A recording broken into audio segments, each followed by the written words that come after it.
बंदी छोड़ सतगुरु रामपाल जी भगवान की जय हो। परमपिता परमात्मा, सारी सृष्टि के रचनहार, कुल मालिक, असंख्य ब्रह्मांडों के स्वामी, जगत गुरु, तीनों लोकों में प्रवेश करके सबका भरण पोषण करने वाले संत शिरोमणि सतगुरु रामपाल जी परमेश्वर जी के चरण कमल में हम सभी सत्सेवक भाई बहनों का कोटि कोटि दंडवत प्रणाम। और आप सभी लाइव देख रहे सत्सेवक भाई बहनों को दास का सत साहिब। पुण्यात्मा दया परमपिता परमेश्वर जी की, जिनके आशीर्वाद से हम सभी भगत भाई बहन सोशल मीडिया प्लेटफॉर्म फेसबुक, जिसपे हमारा पेज है पवन दास इज लाइव, जिसके माध्यम से हम एक दूसरे से लाइव रूबरू हैं। और आज के बाद से रोजाना रात्रि 8:30 बजे से 10:30 बजे तक ऑनलाइन लाइव शंका समाधान का ये प्रोग्राम सतगुरु रामपाल जी भगवान के आशीर्वाद से अब प्रतिदिन चलेगा, रोजाना चलेगा। रोजाना आप सभी भाई बहन लाइव प्रोग्राम में जुड़ सकते हैं। और जो नए भगत भाई बहन हैं, जो अभी सतगुरु रामपाल जी भगवान जी से जुड़े हैं, और जो पुराने भगत हैं, जो किन्हीं कारणों से परमात्मा जी का सत्संग नहीं सुन पाए, उनके सत्संगों को आधार नहीं बना पाए, वो भाई बहन भी यदि आध्यात्मिकता में लेके किसी भी शंका से ग्रसित हैं, भक्ति मार्ग से लेके उनको कोई भी समस्या है, कोई बात उनको समझ में नहीं आ रही है, तो ये कोई मान बढ़ाई का मार्ग नहीं है कि हम सत्सेवक जो हैं आप लोगों से बाद में जुड़े हैं, आप हमारे से पहले जुड़े हैं, हम उनसे क्यों पूछें, वो हमसे छोटे हैं। तो पुण्यात्मा, ये भक्ति मार्ग है। और सतगुरुदेव जी ने बताया कि भक्ति मार्ग में कोई सीनियर जूनियर नहीं होता है। हम सब एक ही परमेश्वर के बच्चे हैं, और ये पिछले जन्म जन्मांतरों के योग से ये भक्ति मार्ग समझ में आता है।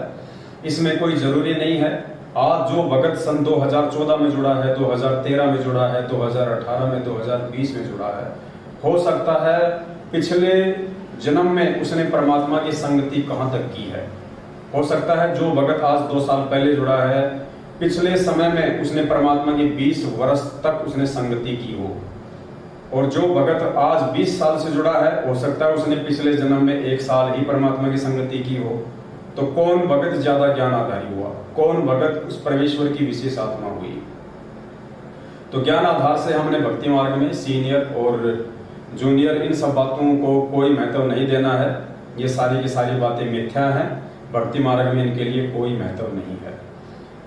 तो आप सभी भगत भाई बहन जो लाइव जुड़ चुके हैं, एक बार वीडियो को ज्यादा से ज्यादा शेयर कर दें, ताकि हमारा जो मैसेज है, जो परमपिता परमेश्वर संगत तक भिजवाना चाहते हैं, वो ज्यादा से ज्यादा भगत भाई बहनों तक पहुंच जाए। तब तक हम परमपिता परमेश्वर जी का मंगलाचरण करते हैं। सत साहिब। बंदी छोड़ सतगुरु रामपाल जी भगवान की जय हो। गरीब नमो नमो सतपुरुष को नमस्कार गुरु की नहीं, सुर नर मुनि जन साधुआ संतों सर्वसदी नहीं। सतगुरु साहिब संत सब दंडोतम प्रणाम, आगे पीछे मध्य हुए तिनको जा। पुरगान नराकार निर्विषम, काल जाल भय भंजन, निर्लेपम निज निर्गुण। अकल अनुपवे सोन धुन, सोहम सुरति समापतम। सकल समाना नीरतल, उजल हिरंबर हरदमम। बेपरवा था है वार पार नहीं मध्य, तम ग्रीव जो सुमर सिद्ध होई। गणनायक गलताना, करो अनुग्रह सोई। पारस पद परवाना, आदि गणेश मनाऊं। गणनायक देवन देवा, चरण कमल लोलाऊं। आदि अंत करु सेवा, परम शक्ति संगीतम। रिद्धि सिद्धि दाता सोही, अविगत गुण है अतीतम। सत्य पुरुष निर्मोही, जगदम्बा जगदीश।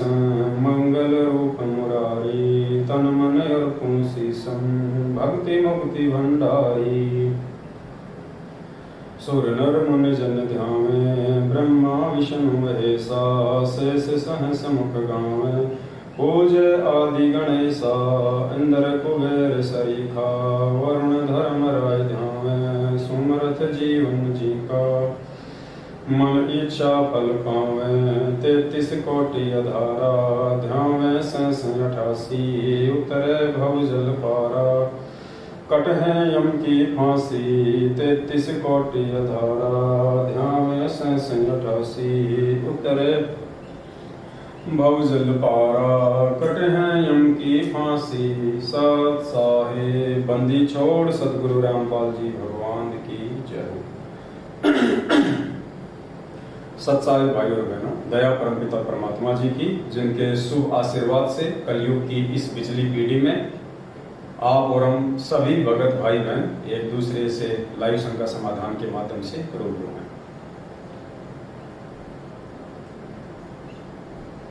जैसा कि आप सबको पता है, अब प्रतिदिन रोजाना रात्रि 8:30 बजे से 10:30 बजे तक यानी 2 घंटे हम भगत समाज की जो भी शंकाएं हैं आध्यात्मिक क्षेत्र को लेके, भक्ति मार्ग को लेके, जिन शंकाओं के चलते वो भक्ति नहीं कर पा रहे हैं, उनको कोई न कोई समस्या आ रही है, उनको कोई समाधान जाने अनजाने में नहीं मिल पा रहा है, जो भगत भाई बहन नाम दीक्षा लेने के बाद परमात्मा के नियमों को अच्छे से नहीं समझ पाए हैं, या उनको सतलोक आश्रम मैनेजमेंट हरियाणा के फर्जी नामदान केंद्र संचालकों के द्वारा, उनके कोऑर्डिनेटरों के द्वारा उनको अच्छे से नहीं बताए गए, नहीं समझाए गए, सत्संगों को वो भाई बहन थोड़ा अच्छे से नहीं समझ पाए, जो भी रीजन रहा हो, अगर उनको कोई भी समस्या है इस परमात्मा के भक्ति मार्ग में, तो वो भाई बहन निसंकोच जो है रात्रि 8:30 बजे से 10:30 बजे तक आप जी लाइव जुड़िए,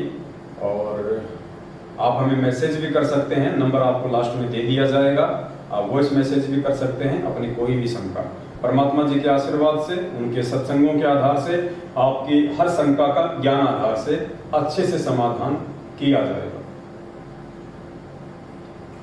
आज आप सभी भगत भाई बहनों को एक छोटी सी बात बतानी थी, जो कि बहुत ही ज्यादा महत्वपूर्ण है। आप सभी को ध्यान होगा, आज से लगभग 4 या 5 साल पहले दास साध संगति के प्रचार के लिए, अपने भगत भाई बहनों को बरवाला कांड की सच्चाई बताने के लिए, और सतलोक आश्रम मैनेजमेंट हरियाणा के द्वारा भोले भगत समाज को हिसार जेल में बैठे हुए पूज्य गुरुदेव सतगुरु रामपाल जी भगवान की आड़ में ज्योति पाठ और दान के नाम से जो लूटा जा रहा था, भगत समाज को राजनेताओं की रैलियों में शामिल करवाया जा रहा था, अन्य धरने और प्रदर्शनों में उनको बहका के लेके जाया जा रहा था, इन सब बातों से भगत समाज को जागरूक करने के लिए, उनको अवेयर करने के लिए कि भाई ये जितने भी आदेश जो भक्ति विरुद्ध हैं, जो पूज्य गुरुदेव जी के सत्संगों से मेल नहीं खाते हैं, ये सारे के सारे आदेश सतगुरु रामपाल जी भगवान के नहीं है। उन्होंने कभी भी अपने बच्चों को इस प्रकार के भक्ति विरुद्ध जो कर्म है वो करने की शिक्षा नहीं दी है। और वर्तमान में उनकी आड़ में ये पीले पर्चे निकाल के, फर्जी ऑडियो निकाल के, या आपके नामदान संचालक और कोऑर्डिनेटरों के माध्यम से जो भी आदेश संगत में पारित किए जा रहे हैं, ये सारे के सारे आदेश अपने आप को मनमुखी गुरु समझने वाला सतगुरु रामपाल जी भगवान का छोटा कलयुगी भाई महेंद्र है, और गुरुदेव का जो परिवार है वो है। ये सब लोग अपने धार्मिक धंधे के लिए आप सभी संगत वालों को मोहरा बनाए हुए हैं। तो ये सारी बातें हम समझाने के लिए गांव-गांव में, शहर-शहर में, हर जिले में, हर स्टेट में, जहां-जहां भी हम लोग जा सकते थे हम लोग गए। तो ऐसे ही सन 2016 के लास्ट में हम लोग मध्य प्रदेश गए हुए थे, और मध्य प्रदेश का राजगढ़ जिला था, राजगढ़ जिले में हम गए हुए थे। भगत भाई बहनों को हम समझा रहे थे, फिर बीच में असुर निकंदन रमेणी का समय हो गया था, सभी भाई बहन मिलकर हम रमेणी करने लग गए। इतने में ही सतलोक आश्रम मैनेजमेंट हरियाणा की तरफ से मध्य प्रदेश का स्टेट कोऑर्डिनेटर नियुक्त विष्णु साहू अपने 10-20 साथियों के साथ में 2-3 गाड़ियों के साथ वहां पे आ धमका। उन्होंने हम लोगों को ढंग से रमेणी भी नहीं करने दी, और बीच में उन्होंने जो है मारपीट शुरू कर दी, और वो वीडियो आप लोगों ने काफी बार देखा भी होगा। और उस समय भी दास ने कहा था कि पुण्यात्माओं, ये लोग किस आग में हाथ दे रहे हैं, ये नादान हैं, ये परमात्मा के ज्ञान से अनभिज्ञ हैं, ये लोग तत्व ज्ञान से अपरिचित हैं, ये गुरु को मानुष मानते हैं, ये लोग किस आग में हाथ दे रहे हैं इन लोगों को नहीं पता है। आने वाले समय में आज जो कर्म ये कर रहे हैं, इस कर्म का भयंकर परिणाम इनको भुगतना पड़ेगा। और उसके लगभग 1.5-2 साल बाद में जो लोग वहां आए थे और जिन जिन लोगों ने दास के ऊपर हाथ उठाया था, उनमें से 2 भक्तों की अकाल मृत्यु हो चुकी है। एक भगत को तो एक्सीडेंट हुआ, उसका एक पैर कटा, 6 महीने तक वो हॉस्पिटल में रहा, उसके बाद उसकी मृत्यु हुई। एक भगत और था, उसकी भी इसी प्रकार से अकाल मृत्यु हुई है। दोनों भगत सतनाम प्राप्त थे। उसके बाद और भी बहुत सारी इन्होंने घटनाओं को जन्म दिया जो इनको नहीं करना चाहिए था परमात्मा के ज्ञान आधार से। उसके बाद आप सभी भाई बहनों को ध्यान होगा, आज से लगभग 1.5 साल पहले की ये बात है, लगभग ये 1.5 साल पहले की बात है। दास ने इस प्रकार का एक पैम्पलेट संगत में सार्वजनिक किया था लगभग 1.5 साल पहले। और जो मुद्दा था वो ये था कि मध्य प्रदेश के धार जिला का जो नामदान केंद्र है, वहां पे आदिवासी समाज की एक बहन थी, गुरुजी की शिष्या थी, शादीशुदा थी, जिसके 3 बच्चे थे। और वो अपने 2 छोटे छोटे बच्चों को साथ में लेके और मध्य प्रदेश के धार जिले के नामदान केंद्र के ऊपर अपना नाम शुद्ध करवाने के लिए गई हुई थी। उसी नामदान केंद्र के ऊपर एक सेवादार था जिसका नाम था भैरू राम, सनोप श्री मांगीलाल, वहीं के आसपास का था। उस भगत ने उस भगतमती के साथ में जो अपना नाम शुद्ध करवाने के लिए जो गई हुई थी, उस नामदान सेवादार भैरू राम ने नामदान के ऊपर जो एक मकान बना हुआ था, उस मकान में उस बहन को 8 दिन तक जबरदस्ती रोके रखा। उसके जो 2 छोटे छोटे बच्चे थे, एक बच्चा 2 साल का था, एक शायद 3 साल की थी उसकी बेटी, उन दोनों बच्चों को 8 दिन तक उन्होंने कहीं और रखा और उस बहन को नामदान केंद्र के ऊपर, धार जिले के नामदान केंद्र के ऊपर उस कमरे में रखा। और लगभग ये 3 या 4 लोग थे। इन 3-4 लोगों ने लगभग 8 दिन तक उस बहन के साथ में बलात्कार किया। दास ने 1.5 साल पहले 3 घंटे का वीडियो लाइव आके बताया था। उसके बाद ये बात कहीं फैल ना जाए, उस बहन से इन लोगों ने कोर्ट में ले जाके और एक एफिडेविट लिखवाया। एफिडेविट में इन्होंने लिखवाया कि हम दोनों को एक दूसरे से प्यार हो गया था और हम दोनों जो है एक दूसरे से शादी करना चाहते थे। जबकि वो बहन 3 बच्चों की माँ थी और वो भैरू राम जो वहां पे सेवादार था, जो फार्म भरा करता था नए भक्तों को नाम दिलवाने के लिए, वो भगत भी शादीशुदा था और 2 बच्चों का बाप था। तो दास ने कहा था कि रे नालायकों, तुम इस परमात्मा के मार्ग में ये क्या कर रहे हो? ये परमात्मा तुम जैसे नीच प्राणियों के चलते ही ये बदनाम है।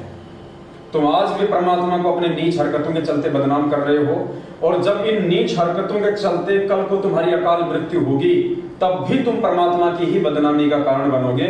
लोग कहेंगे कि ये देखो संत रामपाल जी का भगत, जो अपने आप को बहुत बड़ा भगत कहा करता था कि मेरे गुरुजी ऐसे हैं, मेरे गुरुजी मुर्दे को जिंदा कर देते हैं, मेरे गुरुजी के शरण में जो आ जाता है वो कभी अकाल मौत नहीं मरता। उसके बाद जब तुम खुद अकाल मौत मरोगे तो तुम उस समय भी परमात्मा की बदनामी का कारण बनोगे और तुम डबल दोषी हो जाओगे उस परमात्मा के।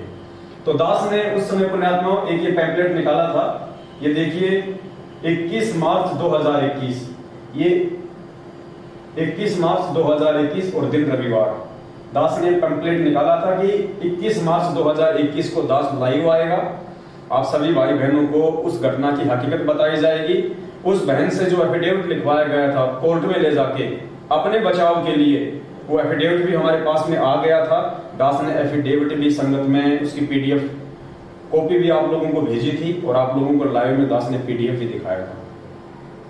तो दास ने उस समय ये जिक्र किया था कि बलात्कार केंद्र मध्य प्रदेश के राजगढ़ में नाम शुद्धिकरण करवाने गई 3 बच्चों की मां भूरी दासी के साथ 8 दिन तक नामदान सेवादारों द्वारा सामूहिक बलात्कार। ये दास ने पहले ही पैम्पलेट बना के 4-5 दिन तक संगत में वायरल किया था, ताकि ज्यादा से ज्यादा भगत भाई बहन लाइव जुड़े और सभी भाई बहनों को इस हकीकत का पता चले। तो पुण्यात्माओं, आज लगभग 17 या 18 महीने के बाद, क्योंकि दास ने उस समय आप सभी भाई बहनों को कहा था, परमात्मा का एक विधान बताया था कि भाई राम किसी को मारे नहीं, मारे तो हत्यारा राम, अपने आप ही मर जाएंगे ये कर कर खोटे काम। और इनके वो खोटे काम, इनके वो खोटे कर्म आज सतलोक आश्रम मैनेजमेंट हरियाणा के सामने आ रहे हैं। और पुण्यात्माओं, ये न्यूज है, ये कल की न्यूज है, ये देखिएगा, ये न्यूज है, ये कल की।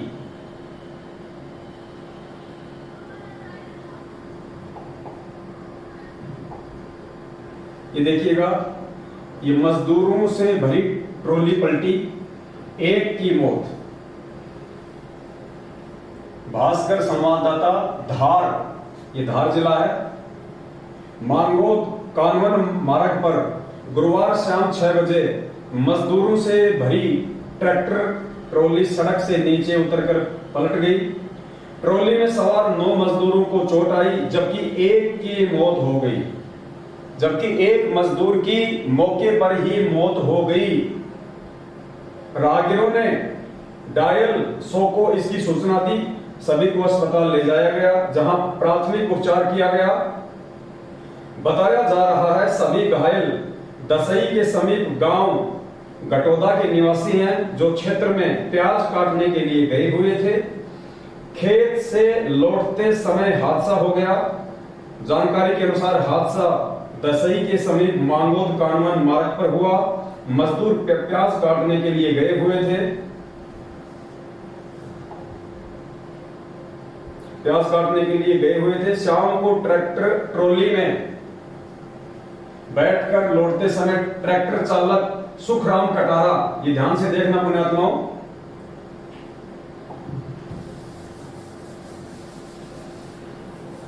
न्यूज को आगे आप ध्यान से देखना।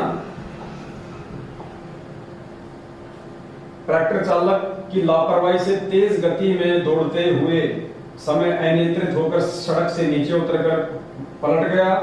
इसमें पुण्यात्माओं, इस हादसे में ध्यान से देखना आप ये न्यूज, इस हादसे में भैरूलाल सनोफ श्री हरिराम उम्र 32 निवासी अहमदवाला की मौत हो गई।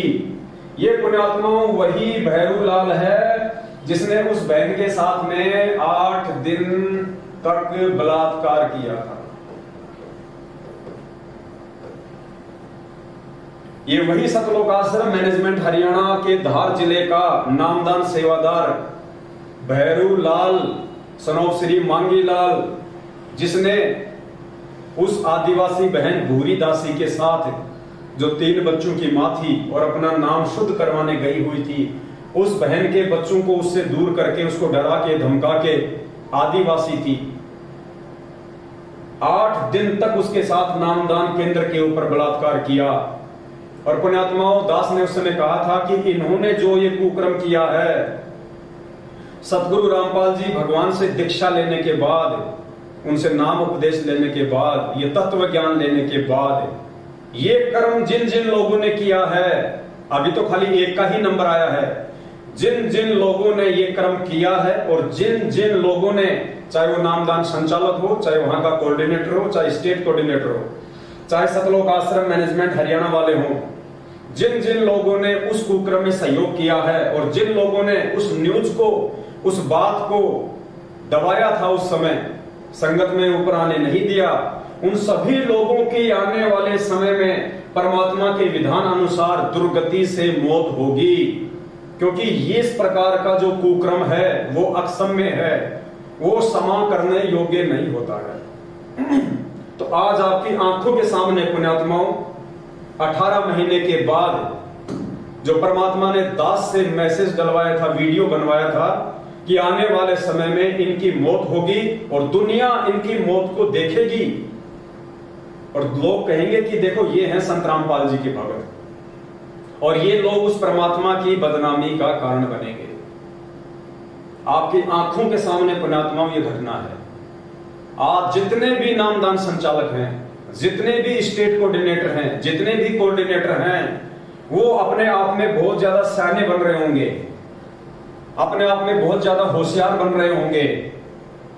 पुण्यात्माओं, इन सभी लोगों की यदि समय रहते इन्होंने अभी भी सतगुरु रामपाल जी भगवान से जो मनमाना आचरण इन्होंने पिछले 7 वर्षों से संगत में किया है, संगत के भाई बहनों से करवाया है, सबकी मर्यादा तोड़वाई है, सबको काल भगवान के जाल में फंसाया है, अपने उन समस्त कुकर्मों की यदि समय रहते ये लोग सतगुरु रामपाल जी भगवान से क्षमा याचना नहीं मांगते हैं और समय रहते साध संगति से जुड़कर यदि सत्सेवक नहीं बनते हैं, तो आने वाले समय में जैसे इस भैरू राम की दर्दनाक अकाल मौत हुई है, ठीक इसी प्रकार इन लोगों को भी ये अंजाम भुगतना पड़ेगा।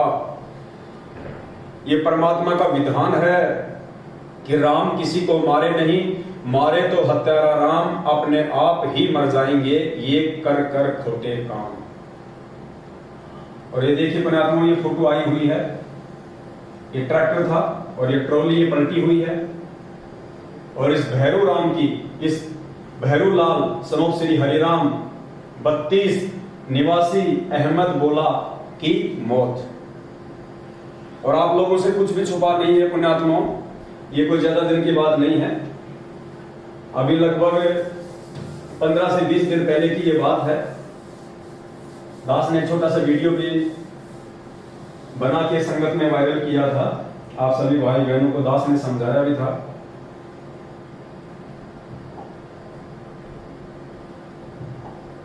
जब दास साथ संगति में गया हुआ था,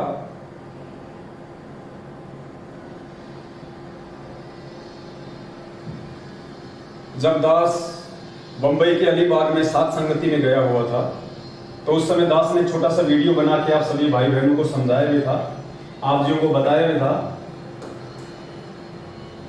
कि जो जैसे कर्म इस भक्ति मार्ग में आने के बाद में करेगा पुण्यात्माओं, उसको वैसे ही परिणाम भोगने पड़ेंगे। भक्ति गेट बंद कर दिया, वैसे ही उनको जो कर्म है वो भोगने पड़ेंगे। ये परमात्मा किसी का सगा नहीं है, ये सतगुरु रामपाल जी भगवान, ये कबीर परमात्मा किसी का भी सगा नहीं है। हम रोज मंगलाचरण पढ़ते हैं, परम शक्ति संगीतम रिद्धि सिद्धि दाता सोही, अविगत गुण अतीतम सत्य पुरुष निर्मोही। ये सतगुरु रामपाल जी भगवान निर्मोही परमात्मा है। राम किसी को मारे नहीं, मारे तो हत्यारा राम अपने आप ही मर जाएंगे, कर कर खोटे काम। और पिछले 6-7 वर्षों से उस परमपिता परमात्मा सतगुरु रामपाल जी भगवान ने हम सभी सत्सेवक भाई बहनों की संगत में एकमात्र यही ड्यूटी लगा रखी है, आप सभी भाई बहनों को समझाने की कि ये पूर्ण परमात्मा है और इस परमात्मा की शरण में आने के बाद यदि किसी ने गफलत की, यदि किसी ने जानबूझ के ऐसी गलती की जिस गलती से परमात्मा नाराज होते हैं, अंत में उस गलती का दुष्परिणाम भी भयंकर होगा, उनको भोगना पड़ेगा।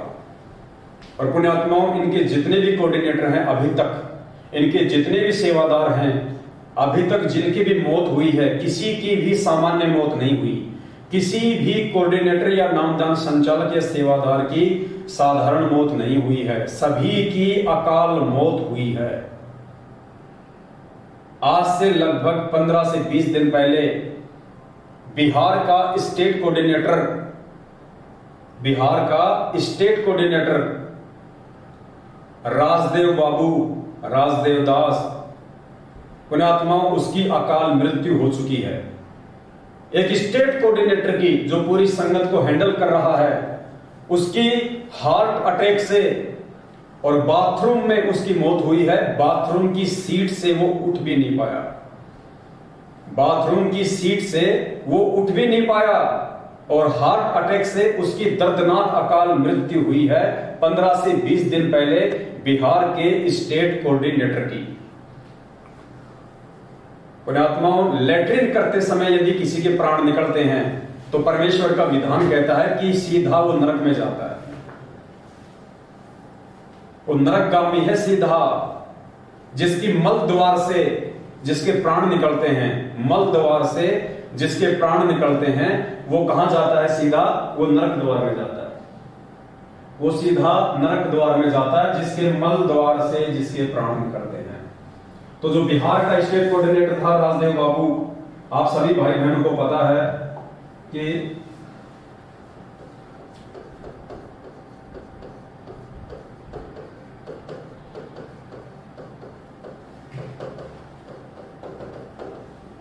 ये बिहार स्टेट कोऑर्डिनेटर राजदेव जी, राजदेव दास। बाथरूम में इनकी डेथ हुई है। बाथरूम में फ्रेश होते समय मल द्वार से, पुण्यात्माओं, मल द्वार से इनके प्राण निकले हैं, मल द्वार से। और परमात्मा का विधान कहता है जिसके प्राण मल द्वार से निकलते हैं वो सीधा नरक में जाता है, नरक। पुण्यात्माओं, एक मुख्य सेवादार बिहार का स्टेट कोऑर्डिनेटर, जिसकी परमात्मा के ज्ञान में विरुद्ध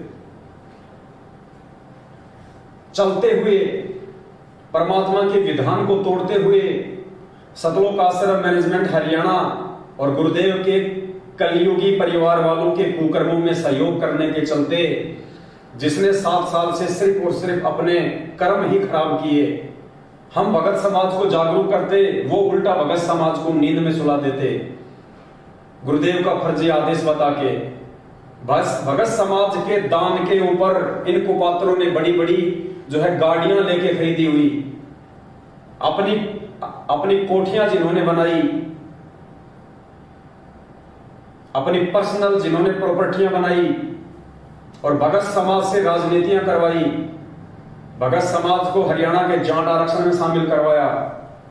इन स्टेट कोऑर्डिनेटरों ने भगत समाज को परमात्मा के ज्ञान से विरुद्ध चला के, हटा के दिल्ली का मुंडका आश्रम, रोहतक का सिंहपुरा आश्रम, जींद आपका बैतूल आश्रम, धूरी आश्रम, जितने भी इन्होंने फर्जी आश्रम खोल रखे हैं। और समय समय पे ये लोग भगत समाज को ज्योति और पाठ के नाम पे लूटने के लिए, कभी गरीबदास जी का बोध दिवस, कभी कबीर जी का प्रकट दिवस, तो कभी प्रस्थान दिवस, कभी सतगुरु रामपाल जी भगवान का बोध दिवस, इन सभी के बहाने जिन्होंने संगत को ज्योति और पाठ के नाम पे लूटा, दान धर्म के नाम पे लूटा, और इन स्टेट कोऑर्डिनेटर लोगों ने उसमें सबसे ज्यादा सहयोग किया संगत को वहां तक पहुंचाने के लिए। संगत बेचारी भूली, नए नए भगत जुड़े, उन्हें पूरे सिस्टम का नहीं पता, उनको जो आदेश दे दिया गया उन्होंने विश्वास करके कि ये हमारा स्टेट कोऑर्डिनेटर है, ये हमारा नामदान संचालक है, ये हमें कभी भी गलत मार्गदर्शन नहीं देगा, इस विश्वास के साथ उन आत्माओं ने इनके ऊपर बिलीव किया और इन्होंने उस का नाजायज फायदा उठाया, उन आत्माओं के साथ में विश्वासघात किया। और आज इनका जो परिणाम है वो पुण्यात्माओं नरक, मल द्वार से जिनके प्राण निकल रहे हैं, हार्ट अटैक से जिनकी मौत हो रही है।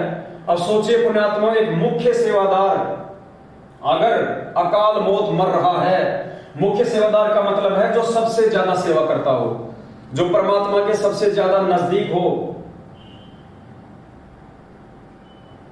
ऐसा व्यक्ति यदि काल भगवान की भेंट चढ़ रहा है, जिसको सार नाम प्राप्त हो, तो सोचे पुण्यात्माओं, उससे नीचे की जो संगत है, बिहार की जो अन्य संगत है, सोचिए वो कौन से द्वार में जाएगी। जब आपके स्टेट कोऑर्डिनेटर की, जिसको आप परमात्मा से बहुत ज्यादा नजदीक समझते हैं, राजदेव दास, और जब उसकी पुण्यात्माओं इस प्रकार से मौत होती है, तो उस राजदेव दास के पीछे भेड़ चाल में चलने वाली संगत जो आंख बंद करके चल रही है, उस संगत का क्या हाल होगा, वो कौन से लोक में जाएगी। अभी भी समय है, लगभग 1.5 से 2 साल पहले जम्मू कश्मीर का स्टेट कोऑर्डिनेटर ताराचंद इसी प्रकार अकाल मृत्यु को प्राप्त हुआ, इसी प्रकार से अकाल मृत्यु को प्राप्त हुआ। हॉस्पिटल में उसकी मृत्यु हुई बीमारी के चलते। अरे अगर उस कबीर परमेश्वर के भक्तों की अगर इस प्रकार भक्ति करते करते भी, और वो भी एक स्टेट कोऑर्डिनेटर, एक सारनामी, अगर उनकी भी इस प्रकार अकाल मृत्यु होगी दुर्गति से, तो पुण्यात्माओं सोचो आम भक्तों का क्या होगा, समाज पे इसका क्या प्रतिकूल प्रभाव पड़ता है। और ये सारा का सारा जो ये बवंडर है, सारा का सारा जो ये लफड़ा है, ये क्यों हो रहा है। ये जितने भी स्टेट कोऑर्डिनेटर हैं, गुरु जी का परिवार है, ये सभी लोग इन कुकर्मों को क्यों अंजाम दे रहे हैं। इसमें खाली अकेला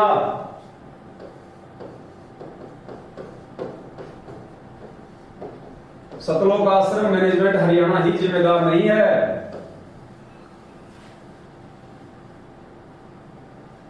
केवल सतलोक आश्रम मैनेजमेंट हरियाणा अकेला ही जिम्मेदार नहीं है।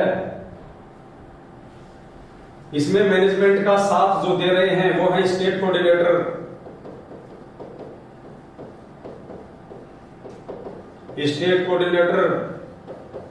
यानी सतलोक आश्रम मैनेजमेंट हरियाणा में आता है गुरु जी का भाई,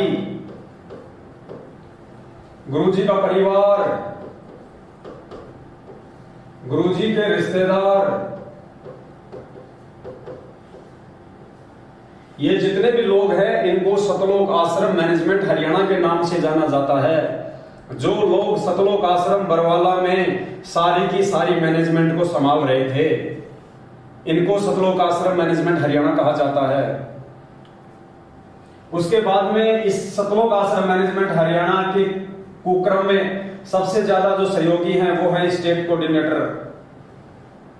स्टेट कोऑर्डिनेटर के बाद में नंबर आता है जिला कोऑर्डिनेटर। जिला कोऑर्डिनेटर, क्योंकि जो भी सूचना आती है सबसे पहले सतलोक आश्रम मैनेजमेंट हरियाणा ही पारित करता है। उस सूचना को सतलोक आश्रम मैनेजमेंट हरियाणा स्टेट कोऑर्डिनेटर के पास भेजता है। स्टेट कोऑर्डिनेटर उस सूचना को जिला कोऑर्डिनेटर के पास में भेजता है, और ये जिला कोऑर्डिनेटर फिर जिन्होंने व्हाट्सएप के ग्रुप बना रखे हैं, व्हाट्सएप के ग्रुप बना रखे हैं, व्हाट्सएप के ग्रुपों के माध्यम से ये लोग फिर आम संगत तक इन सब बातों को पहुंचाते हैं। तो पुण्यात्माओं, मुख्य तौर पे जो परमात्मा के दोषी हैं पिछले 7.5 वर्षों से, जिन्होंने सारे उल्टे कुक्रम भगत समाज से करवाए हैं, जो मुख्य दोषी हैं वो है सतलोक आश्रम मैनेजमेंट हरियाणा। गुरुदेव का भाई, गुरुदेव का परिवार, गुरुदेव के रिश्तेदार, जिनमें गुरुदेव के बेटा बेटी, भाई बंधु, रिश्तेदार, जवाई सब आ जाते हैं। उसके बाद में उनके कुक्रम में जो सहयोगी हैं, जो दोषी हैं, वो है स्टेट कोऑर्डिनेटर। उसके बाद में जिला कोऑर्डिनेटर, उसके बाद में व्हाट्सएप के जो ग्रुप हैंडल कर रहे हैं, जो लोग, जिन लोगों को व्हाट्सएप के ग्रुपों का जिले वाइज, तहसील वाइज, स्टेट वाइज जिनको एडमिन बना रखा है, वो लोग परमात्मा के दोषी हैं। मुख्य तौर पे केवल यही लोग दोषी हैं, मुख्य तौर पे यही लोग दोषी हैं। सतलोक आश्रम मैनेजमेंट हरियाणा, स्टेट कोऑर्डिनेटर, जिला कोऑर्डिनेटर और व्हाट्सएप के जो ग्रुप बना रखे हैं। उसके बाद में संगत का नंबर आता है पुण्यात्माओं। उसके बाद में संगत दोषी है, क्योंकि संगत उस परमेश्वर के ज्ञान को आधार ना बना के और देखा देखी में कोई भी आदेश उनको दे दिया जाता है, उस आदेश को वो परमात्मा के ज्ञान से मेल नहीं खाते, उस आदेश को परमात्मा के विचारों से, परमात्मा के सत्संग से मैच नहीं करते, और आंख बंद करके संगत जो उन आदेशों को फॉलो करती है, इस कारण से संगत भी परमात्मा की दोषी है। अगर ये संगत ज्ञान आधार को बना ले, ज्ञान आधार को अपना ले, तो पुण्यात्मा इन सभी लोगों का ये धंधा बंद हो जाएगा। इन सब का ये धंधा बंद हो जाएगा। ना किसी के कोई कर्म फूटेंगे, ना कोई परमात्मा का दोषी होगा। तो मेन जो रोल है यहाँ पे, सबसे अहम जो रोल है वो संगत का है। अगर संगत सतलोक आश्रम मैनेजमेंट हरियाणा के कुक्रम में सहयोग करना बंद कर दे, तो पुण्यात्माओं ये लोग कितने दिन तक अपनी मनमानियां करेंगे, कितने दिन तक इस परमेश्वर के मार्ग में ये गंदगी फैलाएंगे। तो यहां पे संगत का अहम रोल है, सबसे ज्यादा अहम रोल है संगत का। तो संगत को अब समझना चाहिए। 7.5 साल हो चुकी है, आप लोगों के सामने जितने भी इन्होंने कुक्रम किए, वो सारे कुक्रम आप लोगों की आंखों के सामने हैं।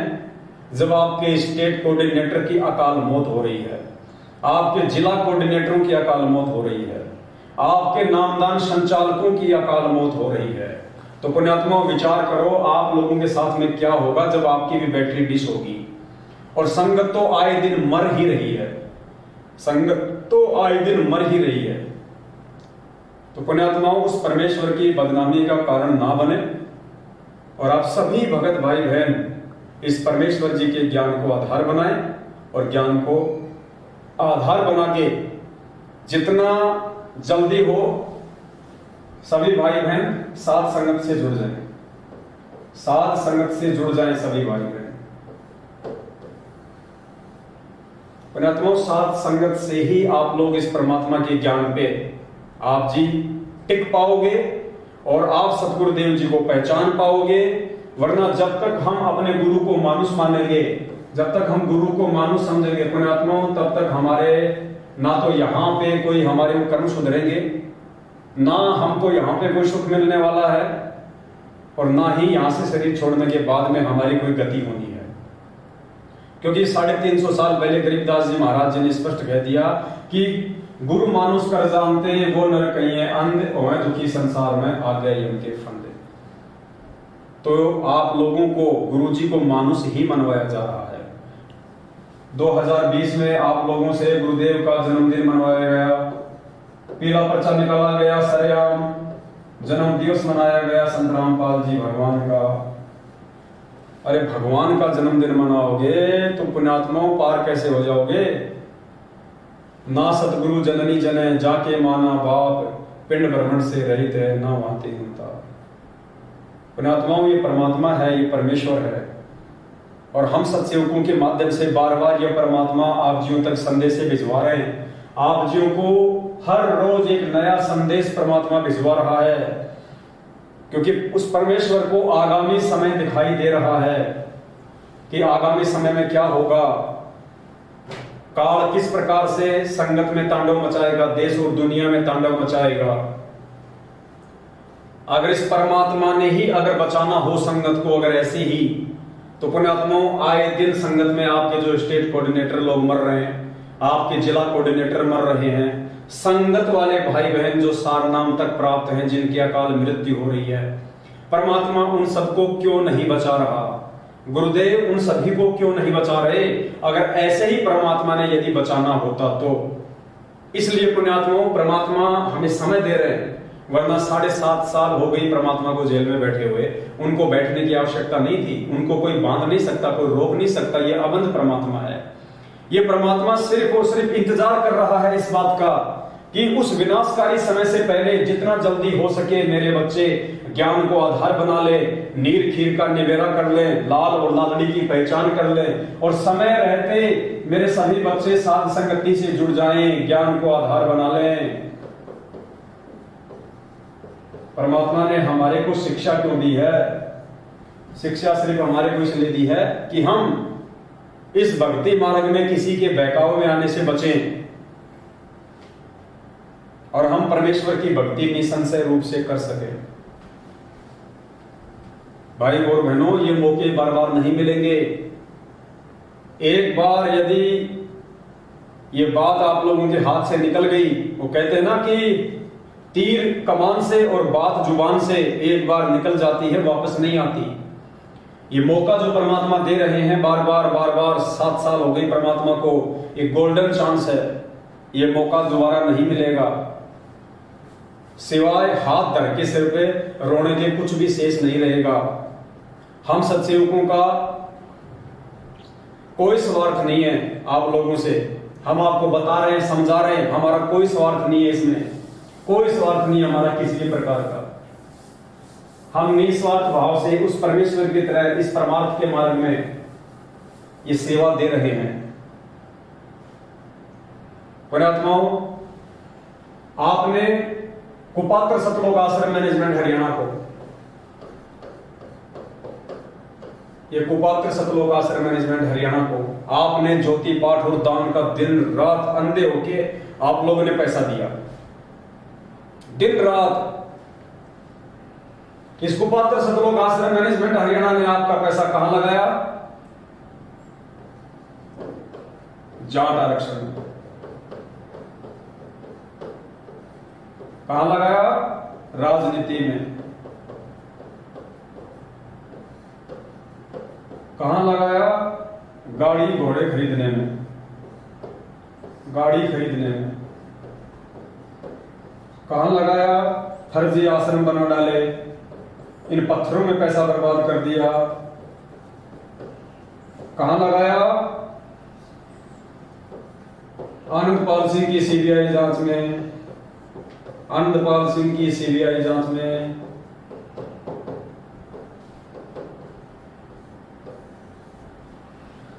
आपने पैसा दिया इनको, ज्योति का पैसा लगाया इन्होंने जाट आरक्षण में। आपने पैसा दिया इनको पाठ का पैसा लगाया इन्होंने राजनीति में। आपने इनको खुला दान किया, नामदान केंद्रों पे दान पेटियों में, इन्होंने उस पैसे से गाड़ियां खरीदी। इन्होंने इस पैसे से फर्जी आश्रम बना डाले जहां पे आज आपको लूटने का ही काम किया जा रहा है। और परमात्मा ने हमें कितना समझाया था कि बच्चों, कुपात्र को यदि तुम दान धर्म करोगे, कुपात्र को यदि तुम दान दोगे, वो उस दान लेने वाले के भी कर्म फोड़ेगा और दान देने वाले के भी कर्म फोड़ेगा। आज नतीजा क्या निकल रहा है पुण्यात्माओं? अकाल मौत। आज नतीजा निकल रहा है अकाल मौत, क्योंकि तुमने कुपात्रों को दान दिया। मालिक कहते हैं गुरु बिन माला फेरते, गुरु बिन देते दान, गुरु बिन दोनों निष्फल है, चाहे पूछो वेद पुराण। तो आज उसका नतीजा आप सभी भगत भाई बहनों के सामने है। आए दिन संगत में सारनाम प्राप्त लोग अकाल मृत्यु को प्राप्त हो रहे हैं। सतनामी लोग आए दिन मर रहे हैं। आपके स्टेट कोऑर्डिनेटर अकाल मौत मर रहे हैं, आपके जिला कोऑर्डिनेटर अकाल मौत मर रहे हैं। भक्तों को गालियां देने वाले, भक्तों को लठों से मारने वाले लोग अकाल मौत मर रहे हैं। आपके नामदान सेवादार अकाल मौत मर रहे हैं। अभी आपने एग्जाम्पल देखा। दूसरी तरफ पुण्यात्माओं, आपने सुपात्र लोगों को दान नहीं दिया। आपने सुपात्र जो सत्सेवक हैं उन्होंने आपसे कोई दान नहीं लिया, कोई दान नहीं लिया आपसे, ज्योति पाठ का कोई पैसा नहीं लिया आपसे केवल इस परमेश्वर की सेवाओं के लिए सहयोग मांगा। सहयोग, ताकि भगत समाज को जगाने की दिशा में जो प्रयास वो परमात्मा अपने सत्सेवक बच्चों के माध्यम से दिन रात करवा रहा है, उसमें यदि आपका सहयोग होगा तो आपको भी उसी रेशियो में परमात्मा लाभ देगा। जैसे आपने कुपात्रों को ज्योति पाठ और दान का पैसा दिया, उनको सहयोग किया, उसी रेशियो में इन्होंने जो जो कुकर्म किए, जिन जिन कुपात्रों को इन्होंने आपका पैसा दिया, हरियाणा के जाट आरक्षण में, राजनीति में, गाड़ियां खरीदने में, फर्जी आश्रम बनाने में, आज आप सभी के सामने अकाल मौत। इस कुपात्र सतलोक आश्रम मैनेजमेंट हरियाणा के मुख्य सेवादारों की भी अकाल मौत, और इन सेवादारों को आंख बंद करके गुरु जी के ज्ञान के विरुद्ध सहयोग करने वाली संगत को भी अकाल मौत। इधर आपने सहयोग किया सुपात्र लोगों को, सत्सेवकों को आपने सहयोग किया, आपके सहयोग से एक गाड़ी आई आपके सहयोग से, टाटा सफारी 21 लाख रुपए की ये गाड़ी आई। ये गाड़ियां सात संगतियों में जा रही है, अपने भाई बहनों को बैठा के लेके जा रही है। उधर से कोई भाई बहन आता है, उसको बैठा के लेके आती है। समय पे हम सात संगतियों में पहुंचते हैं, परमात्मा की महिमा होती है, परमात्मा जी को भोग लगाया जाता है। आप लोगों से कोई गलतियां ना हो इसलिए पूरी रात बैठ के भाई बहनों को समझाया जाता है।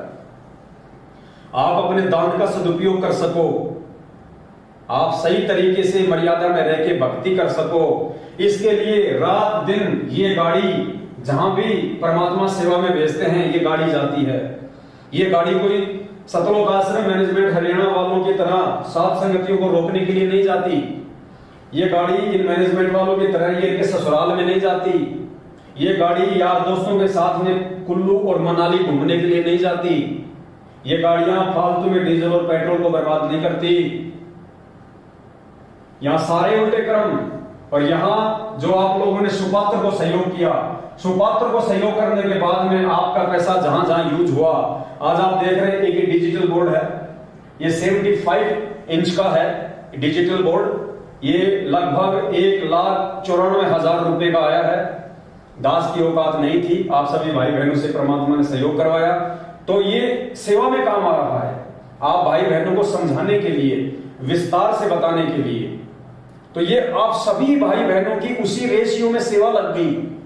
जैसे कुपात्र मैनेजमेंट को सहयोग किया, जिसने जितना सहयोग किया, जिसने लाख रुपए का सहयोग किया, जिसने 2000 का सहयोग किया, उसी रेशियो में इन्होंने जो भी भक्ति विरुद्ध कुकर्म किए, जिसने 2000 किया था उसको 2% उसका परिणाम मिलेगा, और जिसने 1 लाख रुपया इनको सहयोग किया था उसको 10% इसमें उनके वो कर्म बिगड़ेंगे। ठीक इसी प्रकार यहां आपने सुपात्रों को अगर 2000 रुपये सहयोग किया है तो आपका 2% यहां पे सहयोग माना जाएगा। अगर आपने 1 लाख रुपया का सहयोग किया है तो आपका 10%। उसी रेशियो में परमात्मा आपको बरकत देगा, आपको लाभ देगा। क्यों? क्योंकि आपने सुपात्र लोगों को सहयोग किया है, और सुपात्र लोगों को सहयोग करने के चलते आपकी सेवा का आपकी आंखों के सामने सदुपयोग हो रहा है। ये एलसीडी कोई फिल्म देखने के लिए नहीं लाई गई। ये एलसीडी आप सभी भाई बहनों को परमात्मा का विधान समझाने के लिए, परमात्मा का ये तत्व ज्ञान समझाने के लिए, इस भक्ति मार्ग में हमें काल कहां कहां ठगेगा, कहां कहां हमारे को लूटेगा, उन समस्त बातों की आप सभी भाई बहनों तक जानकारी पहुंचे। आप सभी भाई बहन अपनी मर्यादा बचाएं। आज आपकी सेवा आप ही के काम आ रही है। जिस कैमरे से ये शूट किया जा रहा है वो कैमरा लगभग 1,30,000 रुपए का आया है। जिस मोबाइल से लाइव चल रहा है वो मोबाइल लगभग 1,17,000 रुपए का आया है, ताकि आप लोगों तक साफ सुथरी फोटोएं पहुंचे, साफ सुथरी वीडियो पहुंचे, बीच में कोई डिस्कनेक्ट ना हो। आपकी सेवा आप ही के काम आ रही है। तो यहां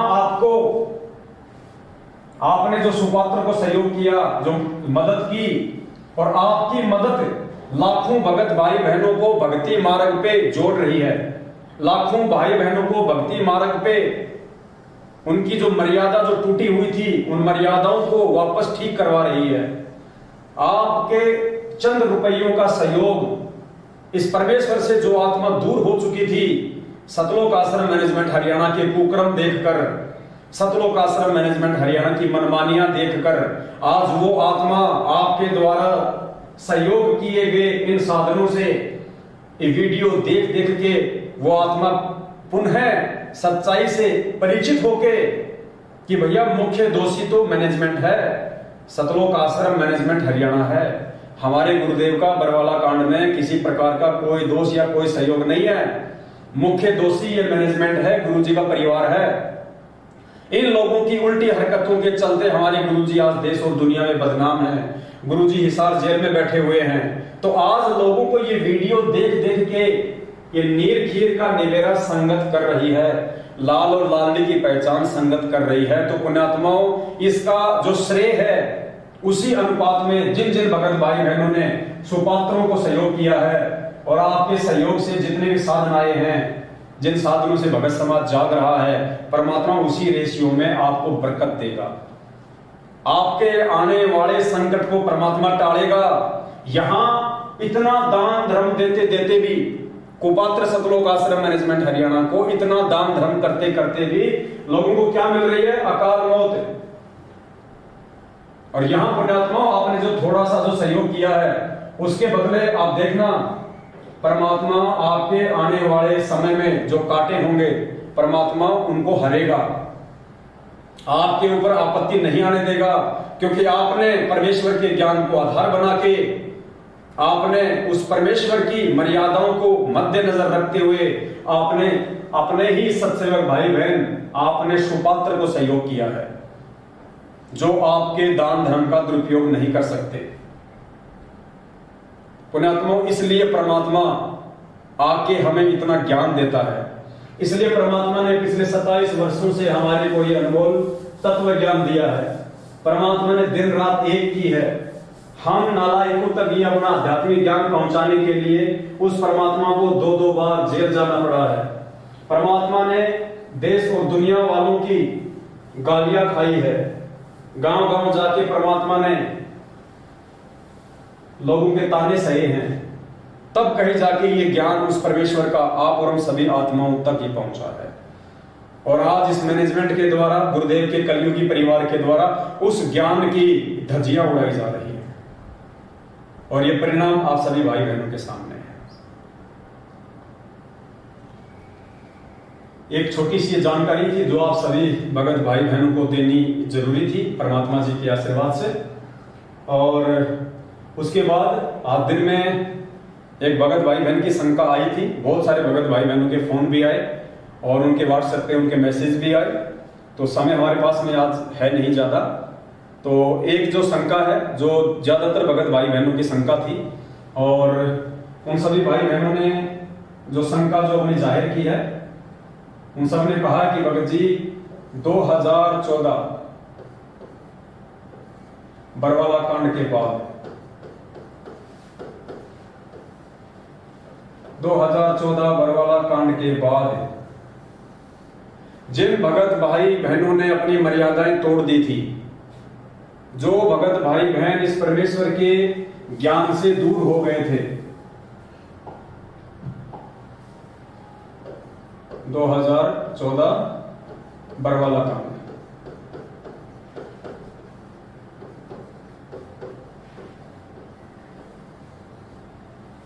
बरवाला कांड में सतलोक आश्रम मैनेजमेंट हरियाणा की मनमानी हरकतों को देखकर परमेश्वर के ज्ञान के विरुद्ध वहां भगत समाज को पुलिस वालों के सामने मरने मारने के लिए खड़ा कर दिया गया। भगत समाज को काले कपड़े पहना दिए गए, गुंडे मवालियों की तरह भोले भक्तों के हाथ में गुरु जी का आदेश बता के हथियार पकड़ा दिए गए, डंडे और झंडे पकड़ा दिए गए, पेट्रोल बम पकड़ा दिए गए, पत्थर पकड़ा दिए गए, बंदूकें पकड़ा दी गई। उसके बाद जो घटना वहां पे घटित हुई, उस घटना को देखकर लाखों की संख्या में वो भगत भाई बहन जो नए नए उस समय सतगुरुदेव जी से नाम दीक्षा प्राप्त हुए थे, जो ज्ञान को इतना आधार बना नहीं पाए थे, उन आत्माओं ने उन घटनाओं को देखकर सतगुरुदेव जी में दोष निकाल लिया कि यदि संत रामपाल जी संत हैं तो उन्होंने फिर अपने भक्तों को ये आदेश क्यों दिया, ये काले कपड़े पहनने का आदेश क्यों दिया। काले कपड़े पहना दिए, उनके हाथों में हथियार पकड़ा दिए गए। अनजाने में उन आत्माओं ने ज्ञान की कमी के चलते जो मनमाना आचरण काल प्रेरणा से मर्यादा खंडित होने के चलते जिनके ऊपर काल भगवान का दाव लग चुका था, गुरुदेव का भाई बेटा बंधु बेटा बेटी स्टेट कोऑर्डिनेटर कुछ मायाधारी लोग जिनके ऊपर काल भगवान का दाव चल चुका था, क्योंकि परमात्मा कहते हैं कि जब तक हंसा हमरी आना और काल लगे ना तेरा बना। परमात्मा कहते हैं जब तक मेरा भगत मेरी मर्यादा में है, काल भगवान का कोई अटैक नहीं हो सकता, काल का कोई भी दाव उसके ऊपर नहीं लग सकता, काल उसका कुछ भी नहीं बिगाड़ सकता। तो इन लोगों ने वहां पे अपनी मनमानी हरकतों को अंजाम दिया। सतगुरुदेव जी के छोटे भाई महेंद्र भगोड़े के आदेश पे, महेंद्र भगोड़े के कहने पे, और भोले भगत समाज को गुरुजी का आदेश बता के उनको गुमराह किया गया। उन भक्तों ने हाथों में हथियार उठा लिए, काले कपड़े पहन लिए, पुलिस वालों के साथ मरने मारने को तैयार हो गए। वहां पे कितनी बड़ी घटना, इस बरवाला कांड को अंजाम दे दिया गया। इस बरवाला कांड के बाद में जब गुरुदेव को जेल हुई, भक्तों की मार पिटाई हुई, आश्रम को पुलिस प्रशासन ने अपने कब्जे में ले लिया, उसके बाद लाखों की संख्या में भगत भाई बहनों के मन में दोष उत्पन्न हो गया अनजाने में सतगुरु रामपाल जी भगवान के प्रति, और उन लोगों ने भक्ति को त्याग दिया था। उन लोगों ने इस भक्ति मार्ग को त्याग दिया था। वो अपने किसी दूसरी साधनाओं में लग गए थे, वो अपनी उन्हीं परंपरागत पूजा पाठ में लग गए थे, या फिर वो उस भाव से भक्ति नहीं कर पा रहे थे जो भाव एक भगत के भक्ति मार्ग पे होने चाहिए। तो लाखों की संख्या में ऐसे भगत भाई बहन जो भक्ति छोड़ चुके थे, आज साध संगतियों और सत्सेवक भाई बहनों के प्रयास से जो वीडियो बनाए गए हैं, जो संगत में संदेश दिए जा रहे हैं, जो मैसेज डाले जा रहे हैं, जो पोस्टर डाले जा रहे हैं, और लोगों को हकीकत बताया जा रहा है कि बरवाला कांड 2014 सतगुरु रामपाल जी भगवान की नहीं बल्कि काल प्रेरणा से सतलोक आश्रम मैनेजमेंट हरियाणा की देन है। सतलोक आश्रम मैनेजमेंट हरियाणा, इसमें गुरुदेव का कोई रोल नहीं। ये सारी की सारी जो हरकत है ये सतगुरु रामपाल जी भगवान के छोटे भाई महेंद्र भगोड़े की, गुरुदेव के दोनों बेटों की और गुरुदेव के दामाद संजय खानपुर वाले की है। और जितने भी स्टेट कोऑर्डिनेटर हैं, जितने भी लोग उस समय सतलोक आश्रम मैनेजमेंट हरियाणा में शामिल थे, जो महेंद्र भगोड़े के चमचे बने हुए थे, जो गुरुजी के आदेशों को कम और महेंद्र के आदेशों को ज्यादा फॉलो करते थे, उन सभी लोगों की मनमानी हरकतों का नतीजा है बरवाला कांड और गुरुदेव को आजीवन उम्र कैद। और आज ये जितने भी लोग हैं, गुरुदेव का भाई है, आज गुरुदेव का भाई, गुरुदेव का बेटा और गुरुदेव का जवाई, ये तीनों के तीनों महापुरुष आज भगोड़े बन के घूम रहे हैं। तीनों के तीनों भगोड़े बन के घूम रहे हैं और उसी परमात्मा की आड़ में आज भी संगत को लूटने की दिशा में ही आगे बढ़ रहे हैं। तो इन सब बातों से परिचित होके अब धीरे धीरे धीरे धीरे वो आत्माएं जो वर्षों पहले बरवाला कांड की घटना को देख के भक्ति को त्याग चुकी थी, परमात्मा से धीरे धीरे काल उनको दूर कर रहा था, आज सत्सेवक भाई बहनों के प्रयास से वो आत्माएं पुनः परमात्मा के नजदीक आ रही हैं। और सैकड़ों की संख्या में ऐसे भगत भाई बहनों के फोन आते हैं कि भगत जी हम वापस भक्ति शुरू करना चाहते हैं, क्योंकि हमारे को हकीकत का नहीं पता था, हमारे को सच्चाई का पता नहीं था, हम भ्रमित हो गए थे, लोगों ने हमारे को भ्रमित कर दिया था, हमारे रिश्तेदारों ने हमारे को भ्रमित कर दिया था कि देखो तुम्हारे गुरुजी ऐसे हैं, तुम्हारे गुरुजी ऐसे कुकर्म करते हैं, ये संतों के काम थोड़ी होते हैं इस प्रकार से पुलिस प्रशासन के साथ में लड़ाई करना, झगड़ा करना, भक्तों को मरवाना। तो भगत जी हमें उस समय इन सब बातों का नहीं पता था और हमने गुरुजी का ही आदेश समझ के हमने सोचा कि मैनेजमेंट को गुरुजी ही आदेश दे रहे हैं और गुरुजी ने ही बरवाला कांड करवाया है और हमारे अंदर दोष उत्पन्न हो गया था। क्या भगत जी आज हम उस दोष से मुक्त हो सकते हैं? क्या वो परमात्मा हमें वापस अपने शरण में ले सकता है? हम किस प्रकार से अपना नाम शुद्ध करवाएं? हम किस प्रकार से वापस उसी तरह ये भक्ति हम शुरू करें? तो आज सैकड़ों की संख्या में ऐसे भगत भाई बहनों के फोन आते हैं। तो आज अभी आगे का जो वीडियो है हमारे पास में, जो भी आधा पौन घंटा बचा हुआ है, परमात्मा उसी के ऊपर अब बातचीत करवाएंगे। मोबाइल दे दो।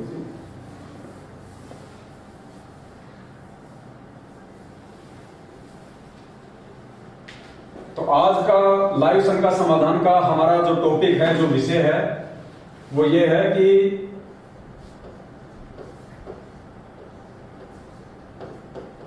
भक्ति छोड़ चुके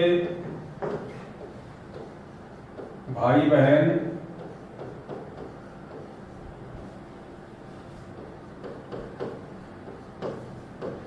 नाम शुद्ध कैसे करवाएं?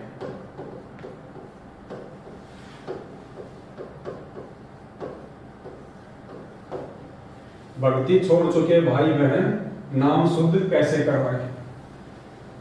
ये आज का हमारा शंका समाधान का टॉपिक है। आपने बहुत ही ध्यान से सुनना है और परमात्मा उन सभी आत्माओं की रजा करेंगे, उनको समझ में आ जाएगा कि हम वापस सतगुरु रामपाल जी भगवान के भक्ति मार्ग से हम कैसे जुड़ सकते हैं। देखो पुण्यात्माओं, सबसे पहली बात, इस परमेश्वर का जो नाम है वो अखंड है। अखंड परमात्मा का नाम किसी भी देश काल और परिस्थिति में खंड नहीं होता है। परमात्मा कहते हैं हम हैं सबद सबद हम माही और हमसे भिन्न और कछु नाही। परमात्मा का स्वयं का जो रूप है वो शब्द है और जो परमेश्वर हमें जो मंत्र देते हैं वो भी एक शब्द है। तो शब्द का किसी भी देश काल और परिस्थिति में खंडन नहीं होता है। तो जो नाम आपको सतलोक आश्रम बरवाला में मिला हुआ था, सतगुरु रामपाल जी भगवान के रहते समय, चाहे प्रथम नाम हो चाहे सतनाम हो, वो नाम अखंड है। यानी नाम कभी भी खंड नहीं होता है। इस बात को अपने दिलो दिमाग से हम निकाल दें साहिब का नाम अखंड है और सकल सब खंड। यहां सब कुछ खंडित है सिवाय इस परमेश्वर के नाम के। जो चीज खंडित होती है वो है मर्यादा। मर्यादा खंडित होती है। यानी नाम दीक्षा देते समय गुरुदेव हमें जो नियम बताते हैं, प्रथम नाम के समय हमें जो परमात्मा जो 11 नियम जो बताते हैं, और सतनाम के समय परमात्मा हमें जो 34 या 35 नियम बताते हैं, वो नियम टूट जाने से परमात्मा का नाम जो है वो काम करना बंद कर देता है। यानी नाम से मिलने वाले लाभ आपको फिर नहीं मिलेंगे। हमारा जो कनेक्शन है वो कट जाता है। तो नाम खंड नहीं होता है, नाम तो अखंड है। अगर कोई चीज खंड होती है तो वो है मर्यादा। मर्यादा खंडित होती है। तो आज अपनी मर्यादा को ठीक करने के 2 ही तरीके हैं। मर्यादा को ठीक करने के 2 ही तरीके हैं। यदि किसी कारण से आपकी मर्यादा टूट चुकी है, आपके मन में गुरुदेव के प्रति दोष आ चुका है, आपका भक्ति में मन नहीं लग रहा है, आपके अंदर अशांति सी पैदा हो रही है, आप वापस भक्ति शुरू करना चाहते हैं, तो पुण्यात्माओं इसके 2 ही तरीके हैं। सबसे पहला जो तरीका है वो है, यदि सतगुरुदेव जी आश्रम में हैं, हमारे सामने हैं, हमारे समक्ष हैं, तो हम गुरुदेव के पास जाके उनसे हम अपनी जो गलतियां हैं हम उनकी क्षमा याचना करें, परमात्मा से हम माफी मांगे, और सतगुरुदेव जी यानी गुरु फिर आपको जो भी दिशा निर्देश दे उस दिशा निर्देश अनुसार आप अपनी भक्ति को वापस शुरू करें। यदि गुरुदेव कहते हैं कि बेटा जाके फिर से नाम ले ले, या गुरुदेव कहते हैं कि बेटा कोई बात नहीं आगे गलती मत करना, वापस भक्ति शुरू कर दे, तो सबसे पहला तरीका तो हमारे पास में ये होता है, यदि सतगुरुदेव जी आश्रम में हैं या हमारे सामने हैं तो हम उनके पास में जाएं, हृदय से हम अपनी जो गलती है उसकी क्षमा याचना करें, परमात्मा फिर हमें जो भी आदेश दे उसको हम फॉलो करो और अपनी भक्ति को शुरू करें। दूसरा जो तरीका है वो है पुण्यात्माओं ज्ञान आधार। दूसरा नाम शुद्धिकरण का तरीका है ज्ञान आधार। ज्ञान आधार कैसे? हम संध्या आरती में रोज पढ़ते हैं, अंतर्यामी एक तुम आत्म के आधार, जो तुम छोड़ो हाथ तो मैं कौन उतारे पार।